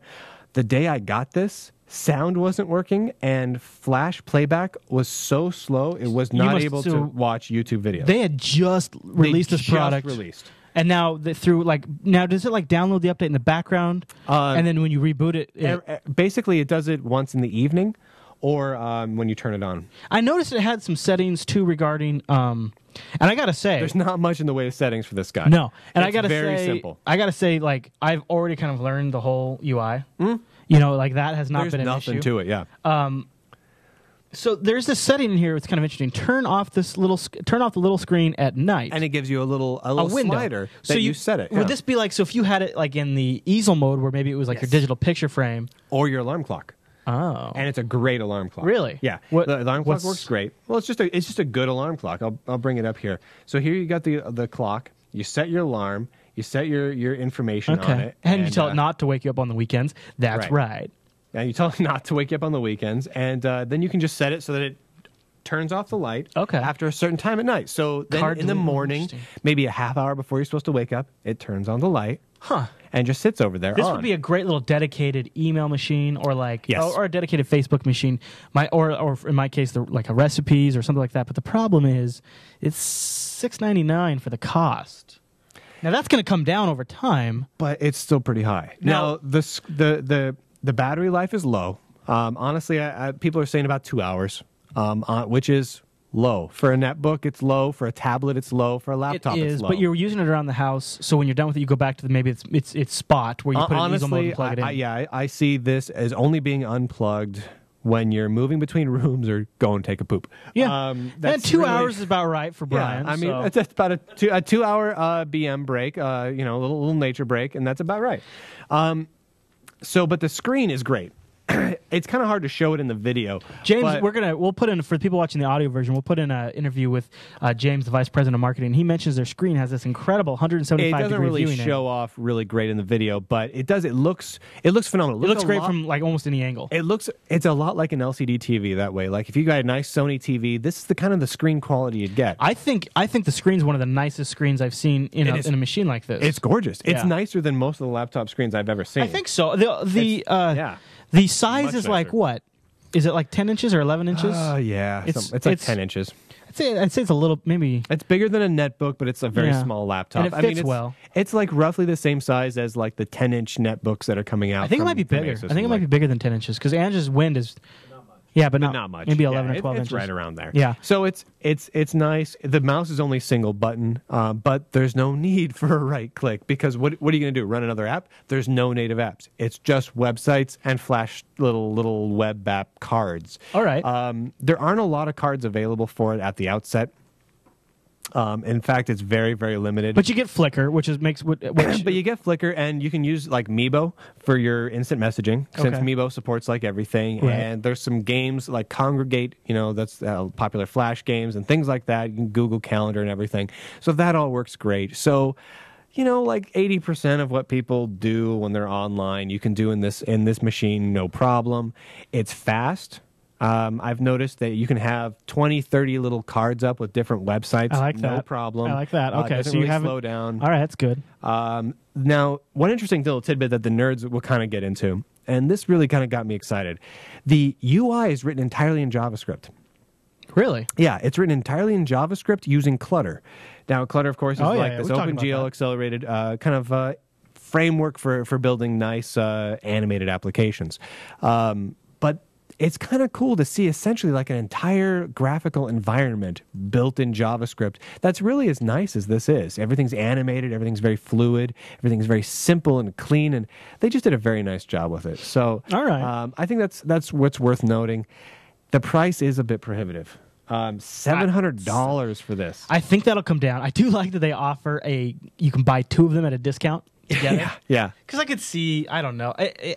For me right now, it's a little pricey, but So if you know a couple people that have this, you'll love this, Chris, because your big thing is being able to click on something and let other people see that you clicked okay, on Brian. it. If you have other people who have a Little, or there's other Littles in your house, you can say, look at this card or look at this site, and then they'll have it on theirs. You can share cards. Yeah. That's not bad. It's kind of cool. That's not bad. It's all right. You know what, Brian? I do like that. I thought you would. You're into that sort of crazy stuff, aren't you? Mm-hmm. Yeah, you are. Yeah. Chris doesn't like to talk to people. I would say this. Click the button. This is a good device if you have someone in your family that you want to get them on email, you want to get them on Facebook, and they want to do some light researching maybe while they're watching Right. TV, And you don't want to tech support. and you don't want to. There's no way you can do any tech support for this, because what's it going to do? All future software updates come with the device. That's part of the price. Also, so is the 2-year warranty. So you can have them get this. Yeah. And then if nothing else, they can put it in Ezel Mode, put it on a table, and connect it to a Flickr stream, and they can have a really nice picture frame. I have had some problems. Oh, really? Mostly relating to closing the lid and it going to sleep and not waking back up, no matter how much I yell at it. And then you kind of have to force it down to go off again, and it's kind of hard and spotty to do it. You can hold down the power button for like an hour, and it won't necessarily turn off. So there's some software updates coming. There's software updates that need to be put into place for it, but I don't think it's any hardware problem. Did you get a chance to try the HDMI out? Yeah. The HDMI out? Yeah, the HDMI out works fine. Okay, cool. It works great. So you can do like photo slideshows on your TV screen. Yeah, no, it just Again, what I got. I can see like my grandpa would love this. But it is too expensive. Like, I love having it. I have really enjoyed it. I'm In sure the fact, price will come down. I'm going to have a hard time because it's just a review unit. We got to send this guy back. But You like it. You bonded with it. I have bonded with it a bit. Like, I'm going to have a hard time sending it back. But would I buy one brand new, not having played with it, for $700? I don't know if I would. The packaging's really cool. It comes with like these flashcards and stuff like that, and it also comes with at least this unit. I don't know about all of them. It came with a remote control, so you can kind of control like the slideshow and stuff like that. Hold on, I got things here I want to show you. It's really well done, and It's kind of adorable. So there's like zero hurdles to get over to use this thing. You open the box. The first thing that you see is this another box on the inside that has this whole little story written out about this and that and what it is, and it's a new type of computer. And then at the end it sounds like a lot, but really it's a little. Yeah. Adorable, Cute. right? So then it comes with flashcards. And that extends the card metaphor for the interface. And then it says, here's a little card here. How does Little make home computing better? The Little computer works for you. You don't work for the computer. And then you flip it over. Oh, my gosh. You can fly a little. It's a little cartoon drawn about how it makes it better. Yeah. And there's just like a whole stack of flashcards on how to use it, on what it works like, on tips. And there's like dinosaurs on this one, and there's like a little alarm clock. I'm like, it's adorable. They put a lot of time and thought into making this a great experience. This is an experience that's not really meant for us. It's meant more for somebody that doesn't ever want to have to worry about software updates, installing software, someone that doesn't have to worry about any kind of tech issues. This is kind of a, you open this up out of the box and you go with it, and it's going to be kind of a basic experience, but it's going to work for basic people. It is a very different thing, and I got to give them kudos on what they've accomplished. Now, if you go and look at Litl's website, litl.com, one of the cool things is you'll notice they've hired a lot of people from the Linux and GNOME communities that are kind of bigwigs. Like one of the former heads of the GNOME project. Oh, yeah, he's really? in there. There's just a lot of people involved. I believe that's who it is. There's a lot of people involved in Litl that are kind of known entities and people who have been around the open source world for quite some time. So it's nice to see them working on an interesting project and a project that is a little different. So is this GTK, you think? No, it's all GTK and all the Clutter apps are JavaScript and Clutter. and some of the various UI components are GTK, but most of it's all Clutter. Very fast boot. It's very fast boot, but again, I don't it have think a speaker? boot's the deal. Yeah. Okay. And there's a volume controls on the Yeah, side. I saw that. That's why I was like, I don't see. Oh, I see the speakers. Speakers are on the bottom. Yeah. You're not going to use this as your stereo. It has Pandora built in, and that's pretty much the only way you're going to get music out of it. You can use the headphone jack or the HDMI. Yeah, but you know what I mean. It's you're not really going to use it as your stereo. I don't think it's meant as a stereo. I don't know. I think this could go places in the long run. But realistically, what this kind of made me do is take a good look at it, because Google's got Chrome OS coming. And the whole point of Chrome OS is basically this. Right. Only doesn't exist yet. And we've reviewed that other OS. I forget what the name of it is, but it's kind of the same. No, not mobile. It was another netbook OS, though. Jolly Cloud. Jolly Cloud. Yeah. Yep, we reviewed that in the previous Cloud's episode. kind of the same basic idea, except Jolly Cloud is much more, actually. Mm-hmm. So Jolly Cloud has native applications. Yeah. It's just more geared towards being online. And then Chrome OS is just Chrome, and that's it. It's an interface to Chrome. Whereas this is kind of like in the middle. You know what I mean? It's Mm-hmm. like it fits this different niche, and I'm just not sure. And I like the very simple card interface for very simple users, but yeah. But I don't know. Okay. I just don't know if it's going to make it long term, but I like that they're trying something really different. So that's our I look dig that a lot. at the Litl Webbook. Oh, Stop on yeah. the video too, because it's not active. So I guess I'm going to be editing a little bit, but not too much. It seems like you'd be editing a lot, but really it's just a little. Just a little. Yeah. I'll try to find that setting for you, Jeremy, on the playback. How are we doing on time there? Yeah, you guys are kind of looking at it. Like $3.99, that would put it within the range for me. $2.50. I don't know. $3.99? These guys are saying if it was buy one get one free at $50, they wouldn't get it. Really? They're full of crap. If I said here's $50, I'll give you 2 of them, they'd buy like 100 of them. Yeah. That's garbage. So I was toggling the record. No, that was record. I was toggling. All right. So we'll do one for the Droid, and then we're gonna. I typed in here, so this is just going to be like an update to Look your at this. previous. There it goes. Dude. Yeah, I'll just do like Droid review part 2. So let me know when, and if you want to just hit record on both of them. All right. So, 3, 2, 1. Now I want to do a follow-up on the Droid review that I did on the last episode of the Computer Action Show, because I've used it for another couple of weeks. So I have some updates, some changes on my perspective. And I've gotten a chance to touch it and make fun of it. Do you want to play with it while I talk about Yeah, it? why don't I see Okay. if it'll actually detect that I touch it this time? So the Droid, just a recap, it's an Android. Sorry, application home is not responding. It just crashed. Just hit wait. Okay, wait for it. So the Droid, it's an Android phone, works on the Verizon network, which is kind of And a it big crashes deal. about every... oh, there we go. It almost moved. That's nice.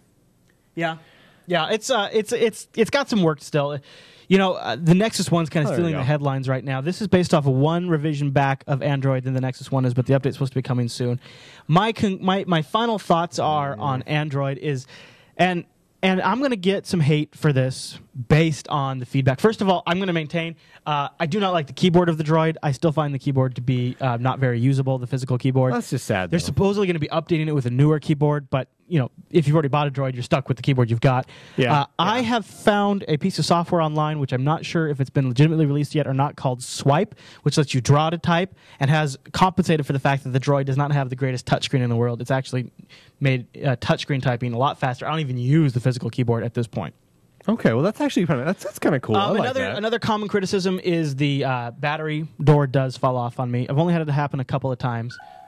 Oh, a tricorder application. Now- All is redeemed. Now, the thing about this tricorder application is it looks a little fugly, but it's actually real data that it displays. No. That's real data that it shows. So, it's now here's the thing: the battery life is atrocious on this thing. I would say 4 to 5 hours of usable time with some moderate talking. I took this phone, the Does Droid. it make any other noises than that? Nope. I took this phone and my forget iPhone on a trip, and Yeah. the Droid was powered off in my bag. By the next day, the Droid was totally dead. That's just not a good The keyboard. iPhone had charged using a backup battery pack for half the night. It had about 70% battery. The Droid was off and it just died on its own. And I have no reason why. I have no explanation why it died. The battery is awful. I'm hoping that they'll have some extended life batteries because it is a swappable, replaceable battery. Yeah. So in theory, the back could pop off. I could put put a new battery in and have you'd a be fatter good to go. back. Yeah. I'd totally do that. It'd be worthwhile to have a decent battery life. Camera, much nicer than the iPhone's camera in a lot of ways. It is just so atrociously slow that you will never, unless you're taking a picture of a rock, you will never get the picture. Really? Yeah. So what's the point? Well, here let's just for like Let's I was trying to shoot some Here, let me try pictures to the other take a night. picture. Yeah, take. I started the camera app for you. Now you can use. And you did? Yeah, the camera app's loading. You can use the camera trigger on the top, or you can use Okay, the and touch screen. and I toggled it over to just camera mode. Just camera mode. Now Okay. go ahead and take a picture. Click. It has a flash, and now the picture's been taken. No, If- I think it just hung and just died. Nope. Oh, there it was. But if you're trying to take Wow. a picture of something funny or happening right away, that 5 to 10 second delay, because it varies, is too much.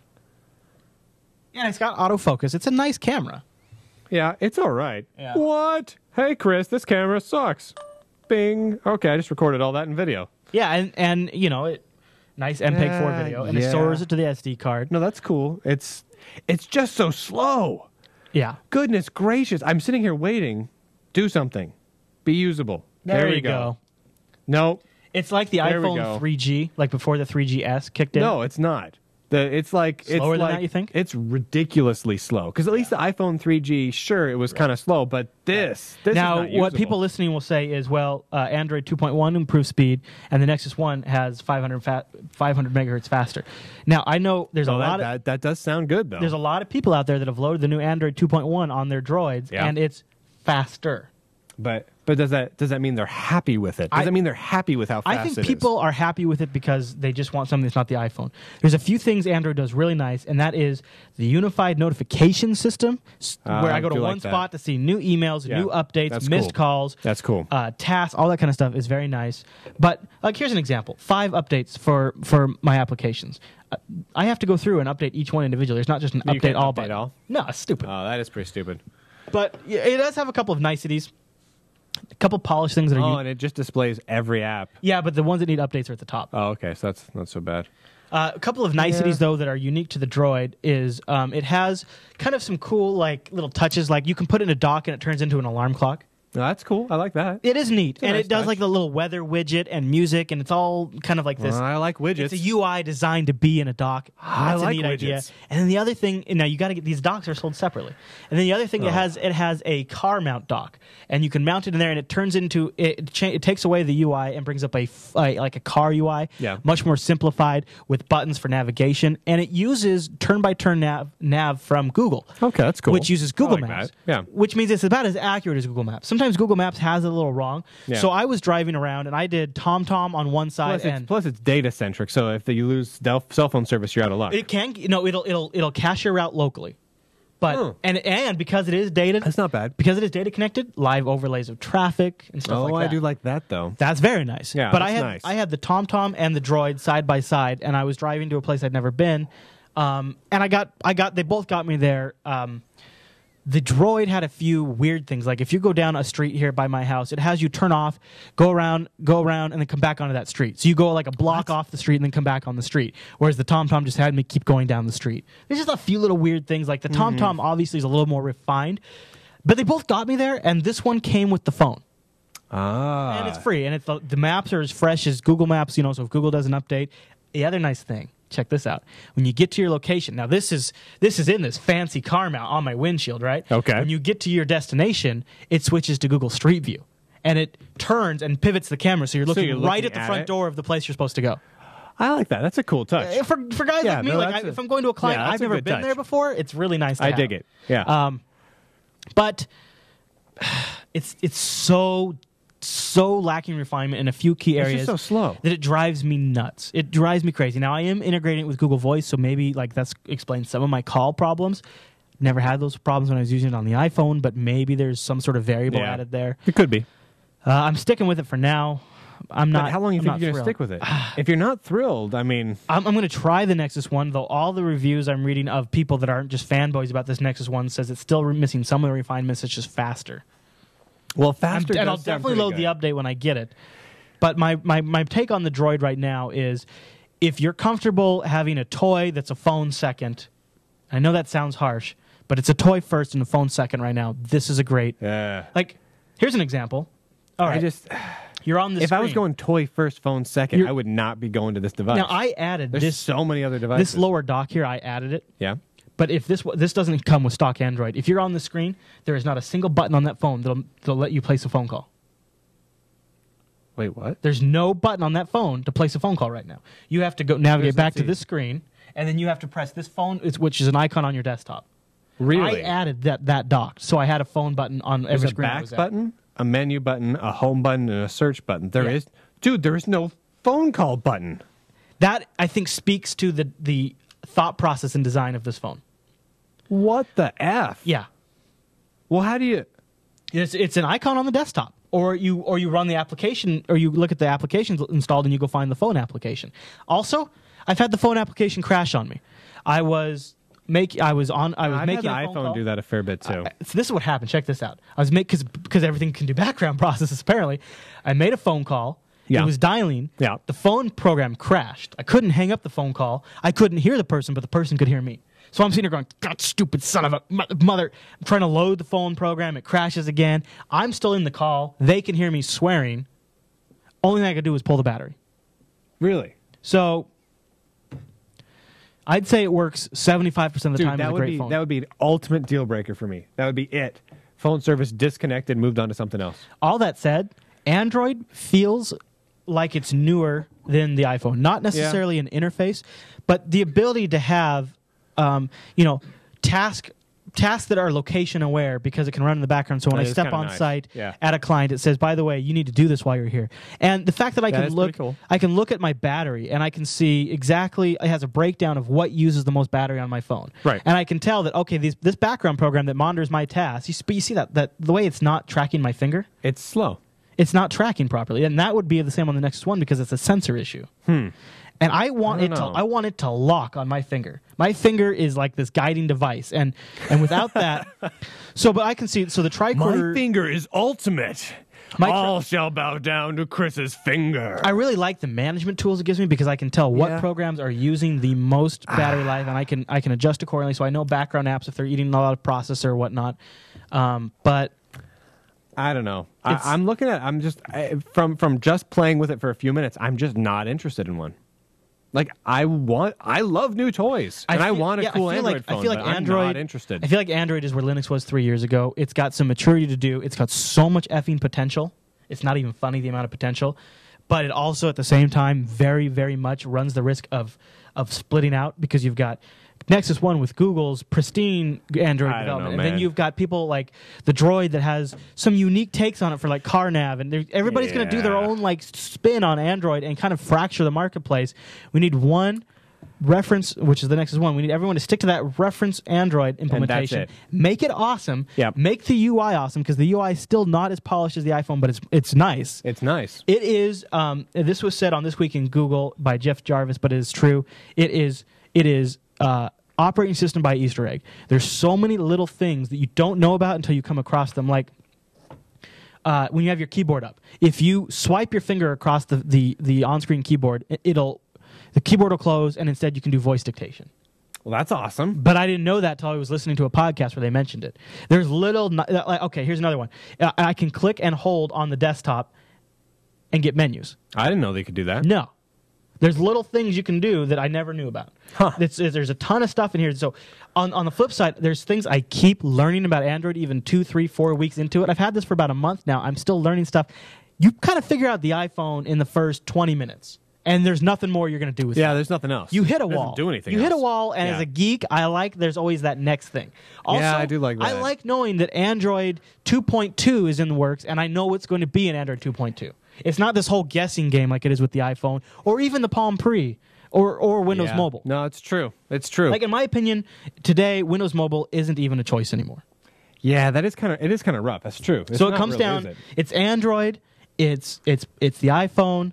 It's RIM. For whatever reason, you guys out Maybe there still using WebOS. BlackBerries, and maybe WebOS, maybe Yeah. kind of, maybe, possibly. But I really You think, want to throw in one extra caveat there? I think in 2011 it's going to be Android and iPhone, and I think this is going to be the only thing challenging the iPhone. And I hope by 2011 it's been Maybe. polished enough to actually be there. It's so close. Google Voice integration, dope. Multiple processes, dope. All this kind of stuff, very nice. But as a phone, it drives me freaking crazy. That's possible. You know what? I don't know. I can I have don't know, man. location-based stuff. I'll say, hey, you know what? When I'm at home on Wi-Fi, automatically download my podcast. So when I hit the road, I have my podcast. But when I'm on the road and I'm not on my home Wi-Fi network, don't download them because that would waste battery. A lot of nice little management things that I can Yeah, set. no, that's cool. My whole thing is with Android-based phones, I've yet to use one that feels peppy. Yeah. That's my whole thing. I know Yeah. people are saying, oh, the Nexus 1, but honestly, that's Yeah. what people were saying about the Droid. Yes. That's what people were saying about the Motorola Click.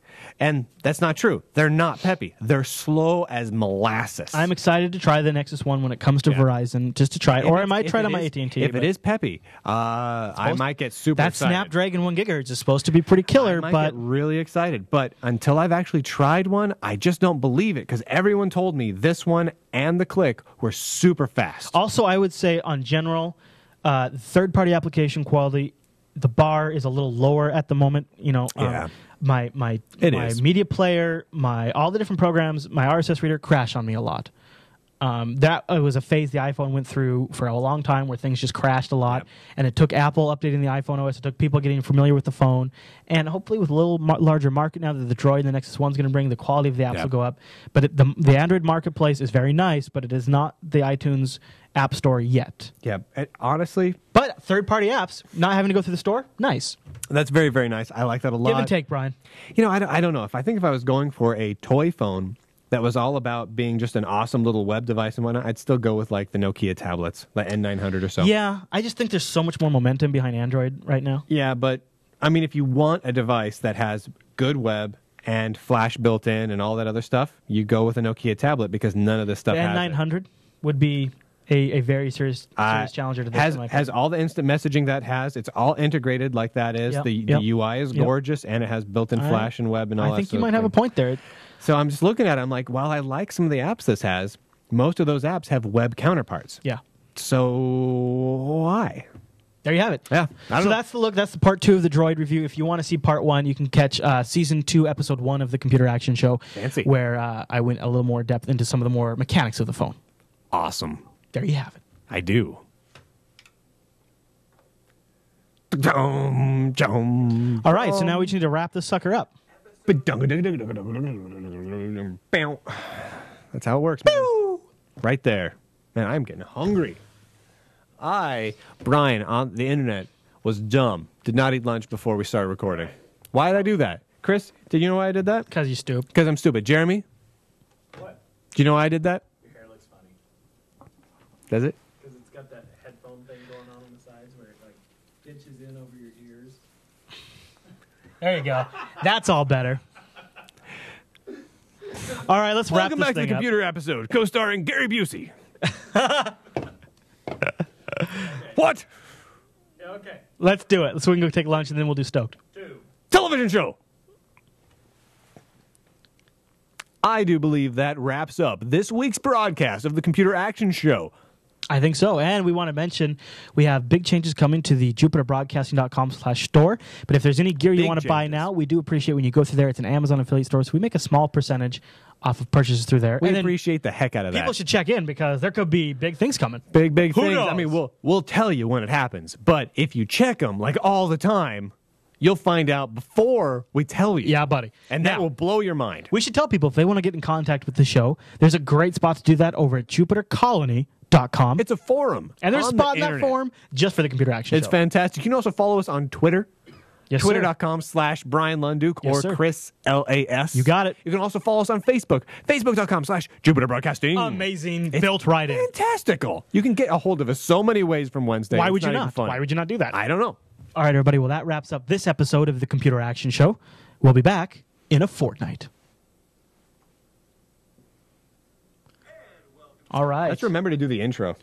Oh, yeah, the intro. I I actually don't think you forgot did that previously. No, I forgot. We haven't done it in like 5 episodes and nobody's mentioned it. No, it's been like 3 episodes. It's been like 5. Well, maybe it's 4. I remember doing it before I left, so if we haven't had it, it's because you guys didn't edit it in or something. Because I've been doing it. We missed it 1 week. We missed it 1 week. And then we missed didn't it- do it for 2. For 2 episodes. While I was gone? Yeah. But we didn't do it. That's Well, what I I'm saying. noticed you guys didn't But what, do it. what was the number I said? I said 3. Well, I only missed it once. This week on El Computer Action Show on El Computer Action Show. what did we talk about? Let's see. You The reviewed Computer Action Show, the show that almost didn't had an intro. Google hacks China. China hacks Google. it on your show. That's all the big stories. The rest was silly stuff. I don't know. Yeah. A review of the Yeah. little stuff. And some other little stuff. Intel hates the internet. Intel hates the internet. Here I am, internet. My name is Intel. I will stab you in the face with a spoon. Oh yeah, and Intel downclocking AMDs. They got They're not downclocking. They just being all jerkwads, and they're like, what? All right, I'm trying to make my hair go super crazy, but it's not going crazy enough. I wonder if I just like hold it in place. Nah, I could hold on. I could like, parted on the side. yeah. That's sexy. I'm ready, everybody. Little Litl Webbook, all one word like that. Oh, what if I part on the right? There's no apostrophe or anything like this. Like, is it like this or how's this? LITL. And then Webbook, one word, Yep. Okay. with 2 B's. Nah. That's better. But like, go like this or something. Where are we going for lunch, you guys? So we should maybe we'll play. So should we go get lunch before Stoked and play reruns, and we'll come back and do Stoked live, or what do you want to do? People waiting for stuff. I know, but we're hungry. What up? Hey guys, do you guys want a crappy stoked? Or do you want a good stoked but have to wait like an extra like 40 minutes or something? We can be fast. You know, I'm not hungry. I did eat before, so I could do like some live Stoke gameplay and then watch. Boom. They say go eat. Jeremy could stay and play. Boom. Then we review the Litl Webbook. Man, the ladies go crazy for this hair, Jeremy. Crazy. Everyone in the chat room, mention how much ladies are going crazy for my hair right now. So Jeremy will believe you. Otherwise, he will not believe. All right, do you have the Google Doc up still? You have the Google Doc? Brian, What did you just talk about? What? Do I have the Google's episode? The Google Doc up still. Brian, you got Brian. Brian, click on the thing right there. Brian, the thing right there. Brian, the name of the thing. Cast Season 2, Episode 2. Brian, it's right I don't know where you there. put You go. it. There's your. There we go. All right, you guys ready? Google hacks China. We just need to record the audio version. We don't have Wait, to record the. doesn't make video any version. sense. Google hacks China right the heck back. China hack. Oh, put China hacks Google. I'm like, wait a minute, what? China hacks Google. China hacks Google. Yeah, yeah. If you want to put a reference to the Delta Force. Google Delta Force, powered by Chuck Norris. Hacks China right the heck back. We have the great Boxee debate. Boxee Box debate. Discuss Intel hating on AMD. I'm not going to...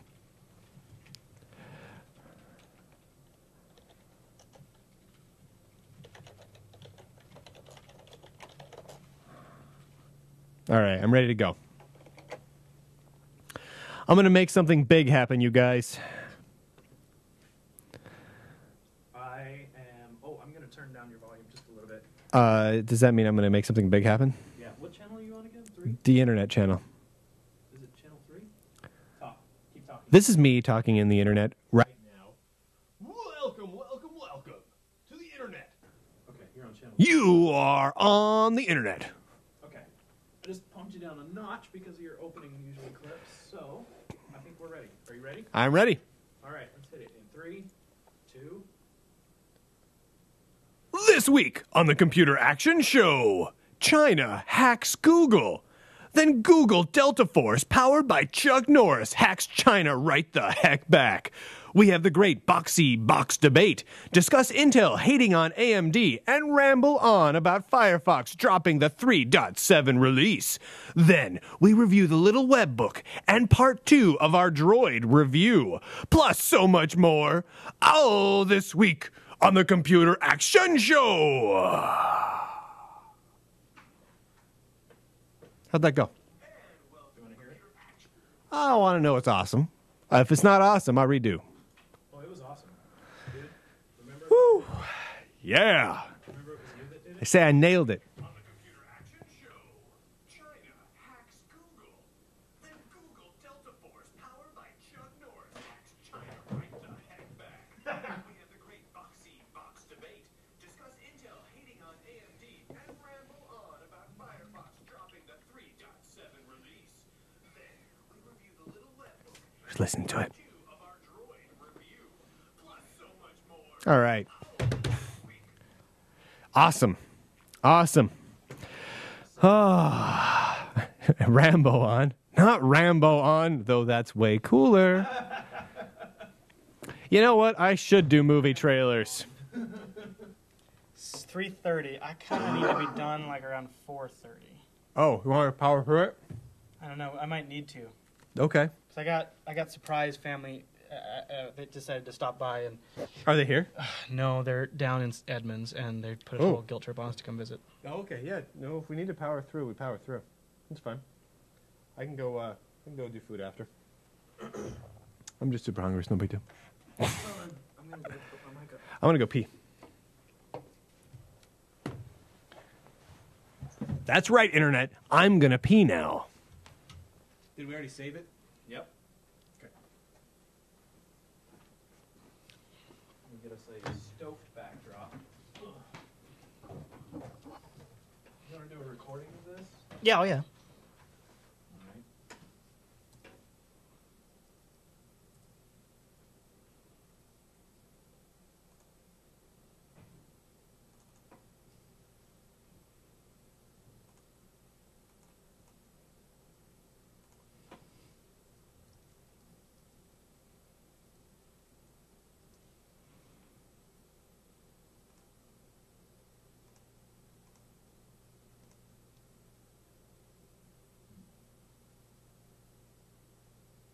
We're setting up for Stoked right now, everybody.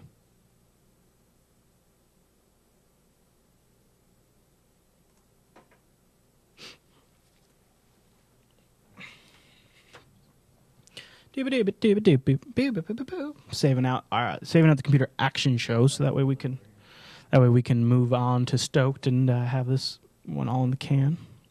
So you see this button right here at the bottom? I think it might be this button. That just said loop play.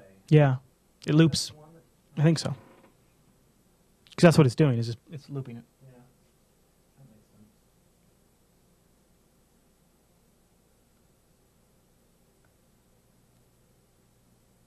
We have how's our? Huh? You got a good one? Okay. I don't think we've been on that. I think it's the Voyager's transporter tab or something. No, I did just use a transport. That's the one I just used. Really? You should watch our videos, dude. Well, sometimes. Oh, that's the one behind the 4-pack part, isn't it? Yeah. I mean, you know, don't we have one that we've been waiting to use because it was meant for the three of us? Yes, it's got 2. Yeah.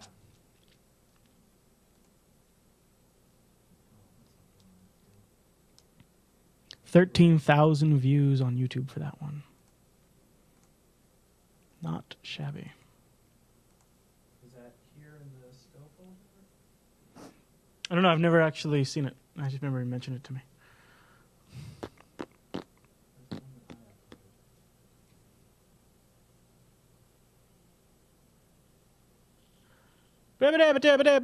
uploaded. The internet.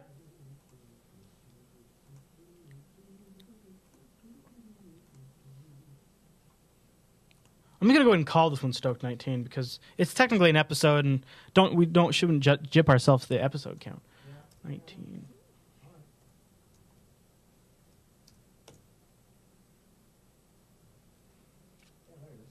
Found it? Sweet. If you don't mind, will you make a copy of that and put it and make a folder in Dropbox for in the show files? So that way I know which one to use. 'Cause when I do the high res edit. I don't want to do it now, but I'll do it. Oh, all right, whatever. I mean, well, what's the file name? I'll just go grab it because I don't want to forget and I don't want to be like editing at 2 a.m. and not be able to ask you what it is. Full file name, but I think it's Suricata Background Dual. And it's in the visuals folder. It's in the green screens and then a subfolder called Jeremy's Uploads. Green screens. Jeremy's uploads. Green sleeves are made of these. Yeah. Who am I? Jeremy's uploads. Disagree with green sleeves. And then it's by what, James? Klingon or? Suricata Background Dual. I think is the Travel the world in the 70s. Everybody's singing the green sleeves. Huh. Ah, there it is. You say green sleeves? That's what I said, man. I like green sleeves. All right, I found it. Green sleeves. Show files. Show files. Hey, Jeremy, do you know what green sleeves are made of? these. This. Correct. It's this. These. Oh. Green sleeves are made of this. What? I don't know. It doesn't sound catchy. Green sleeves are made of these. Yeah, dude. Oh, well. Who am I to disagree? It's nice. What? Really? He's gonna bust that out. Hey, Chris, you know what we could do real quick? What's that? Bust out as many tired memes as we could. Okay. Fail.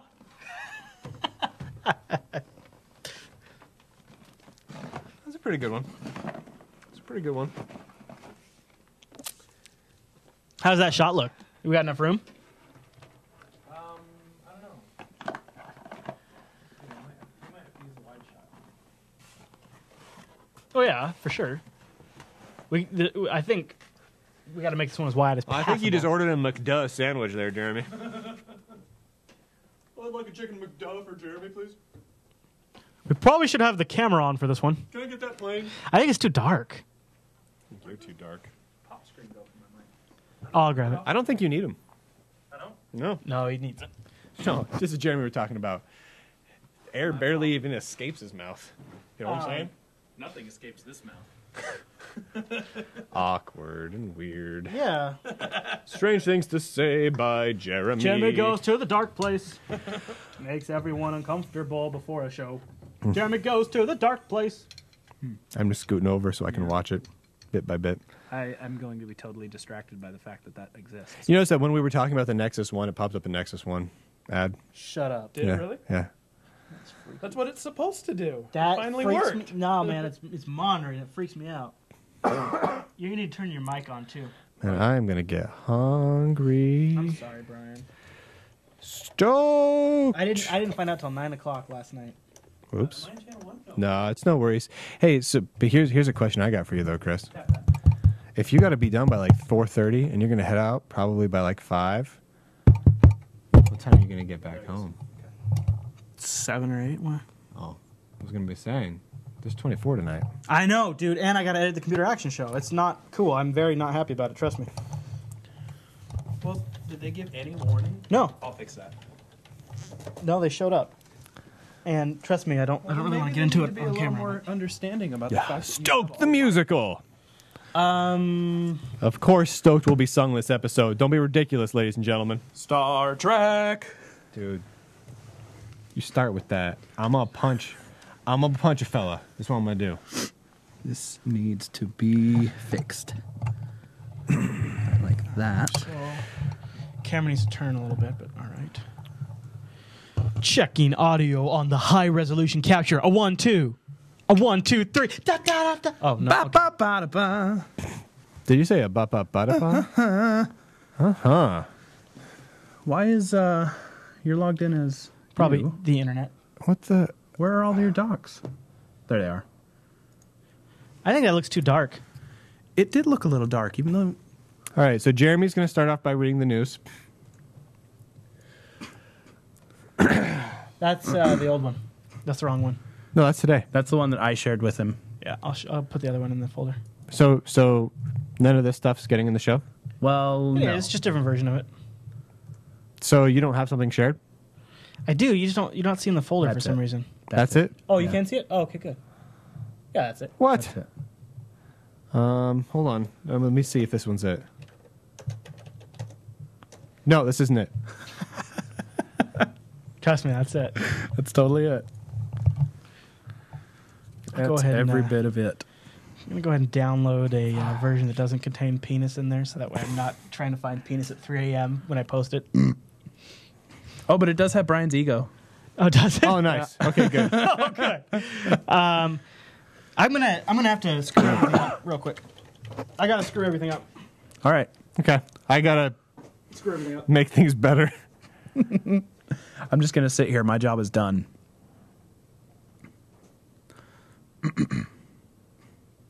Don't do anything in there. That's tough to edit. That's Yeah, no, I'm leaving that. I'm leaving that. Oh, good. My neighbors are practicing their guitar. I thought it was drums. Yeah, that. Yeah, they sound so much similar. Chris thinks that guitars and drums There we go. sound the same. Open. That's a lot of penis, Brian. Oh, a lot of what? What? What are you talking about, dude? What is DKK? Is that Dutch?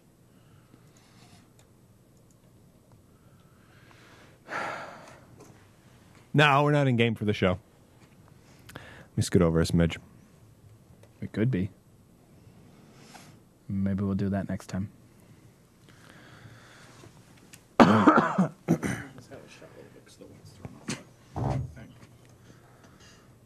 To throw off the thing?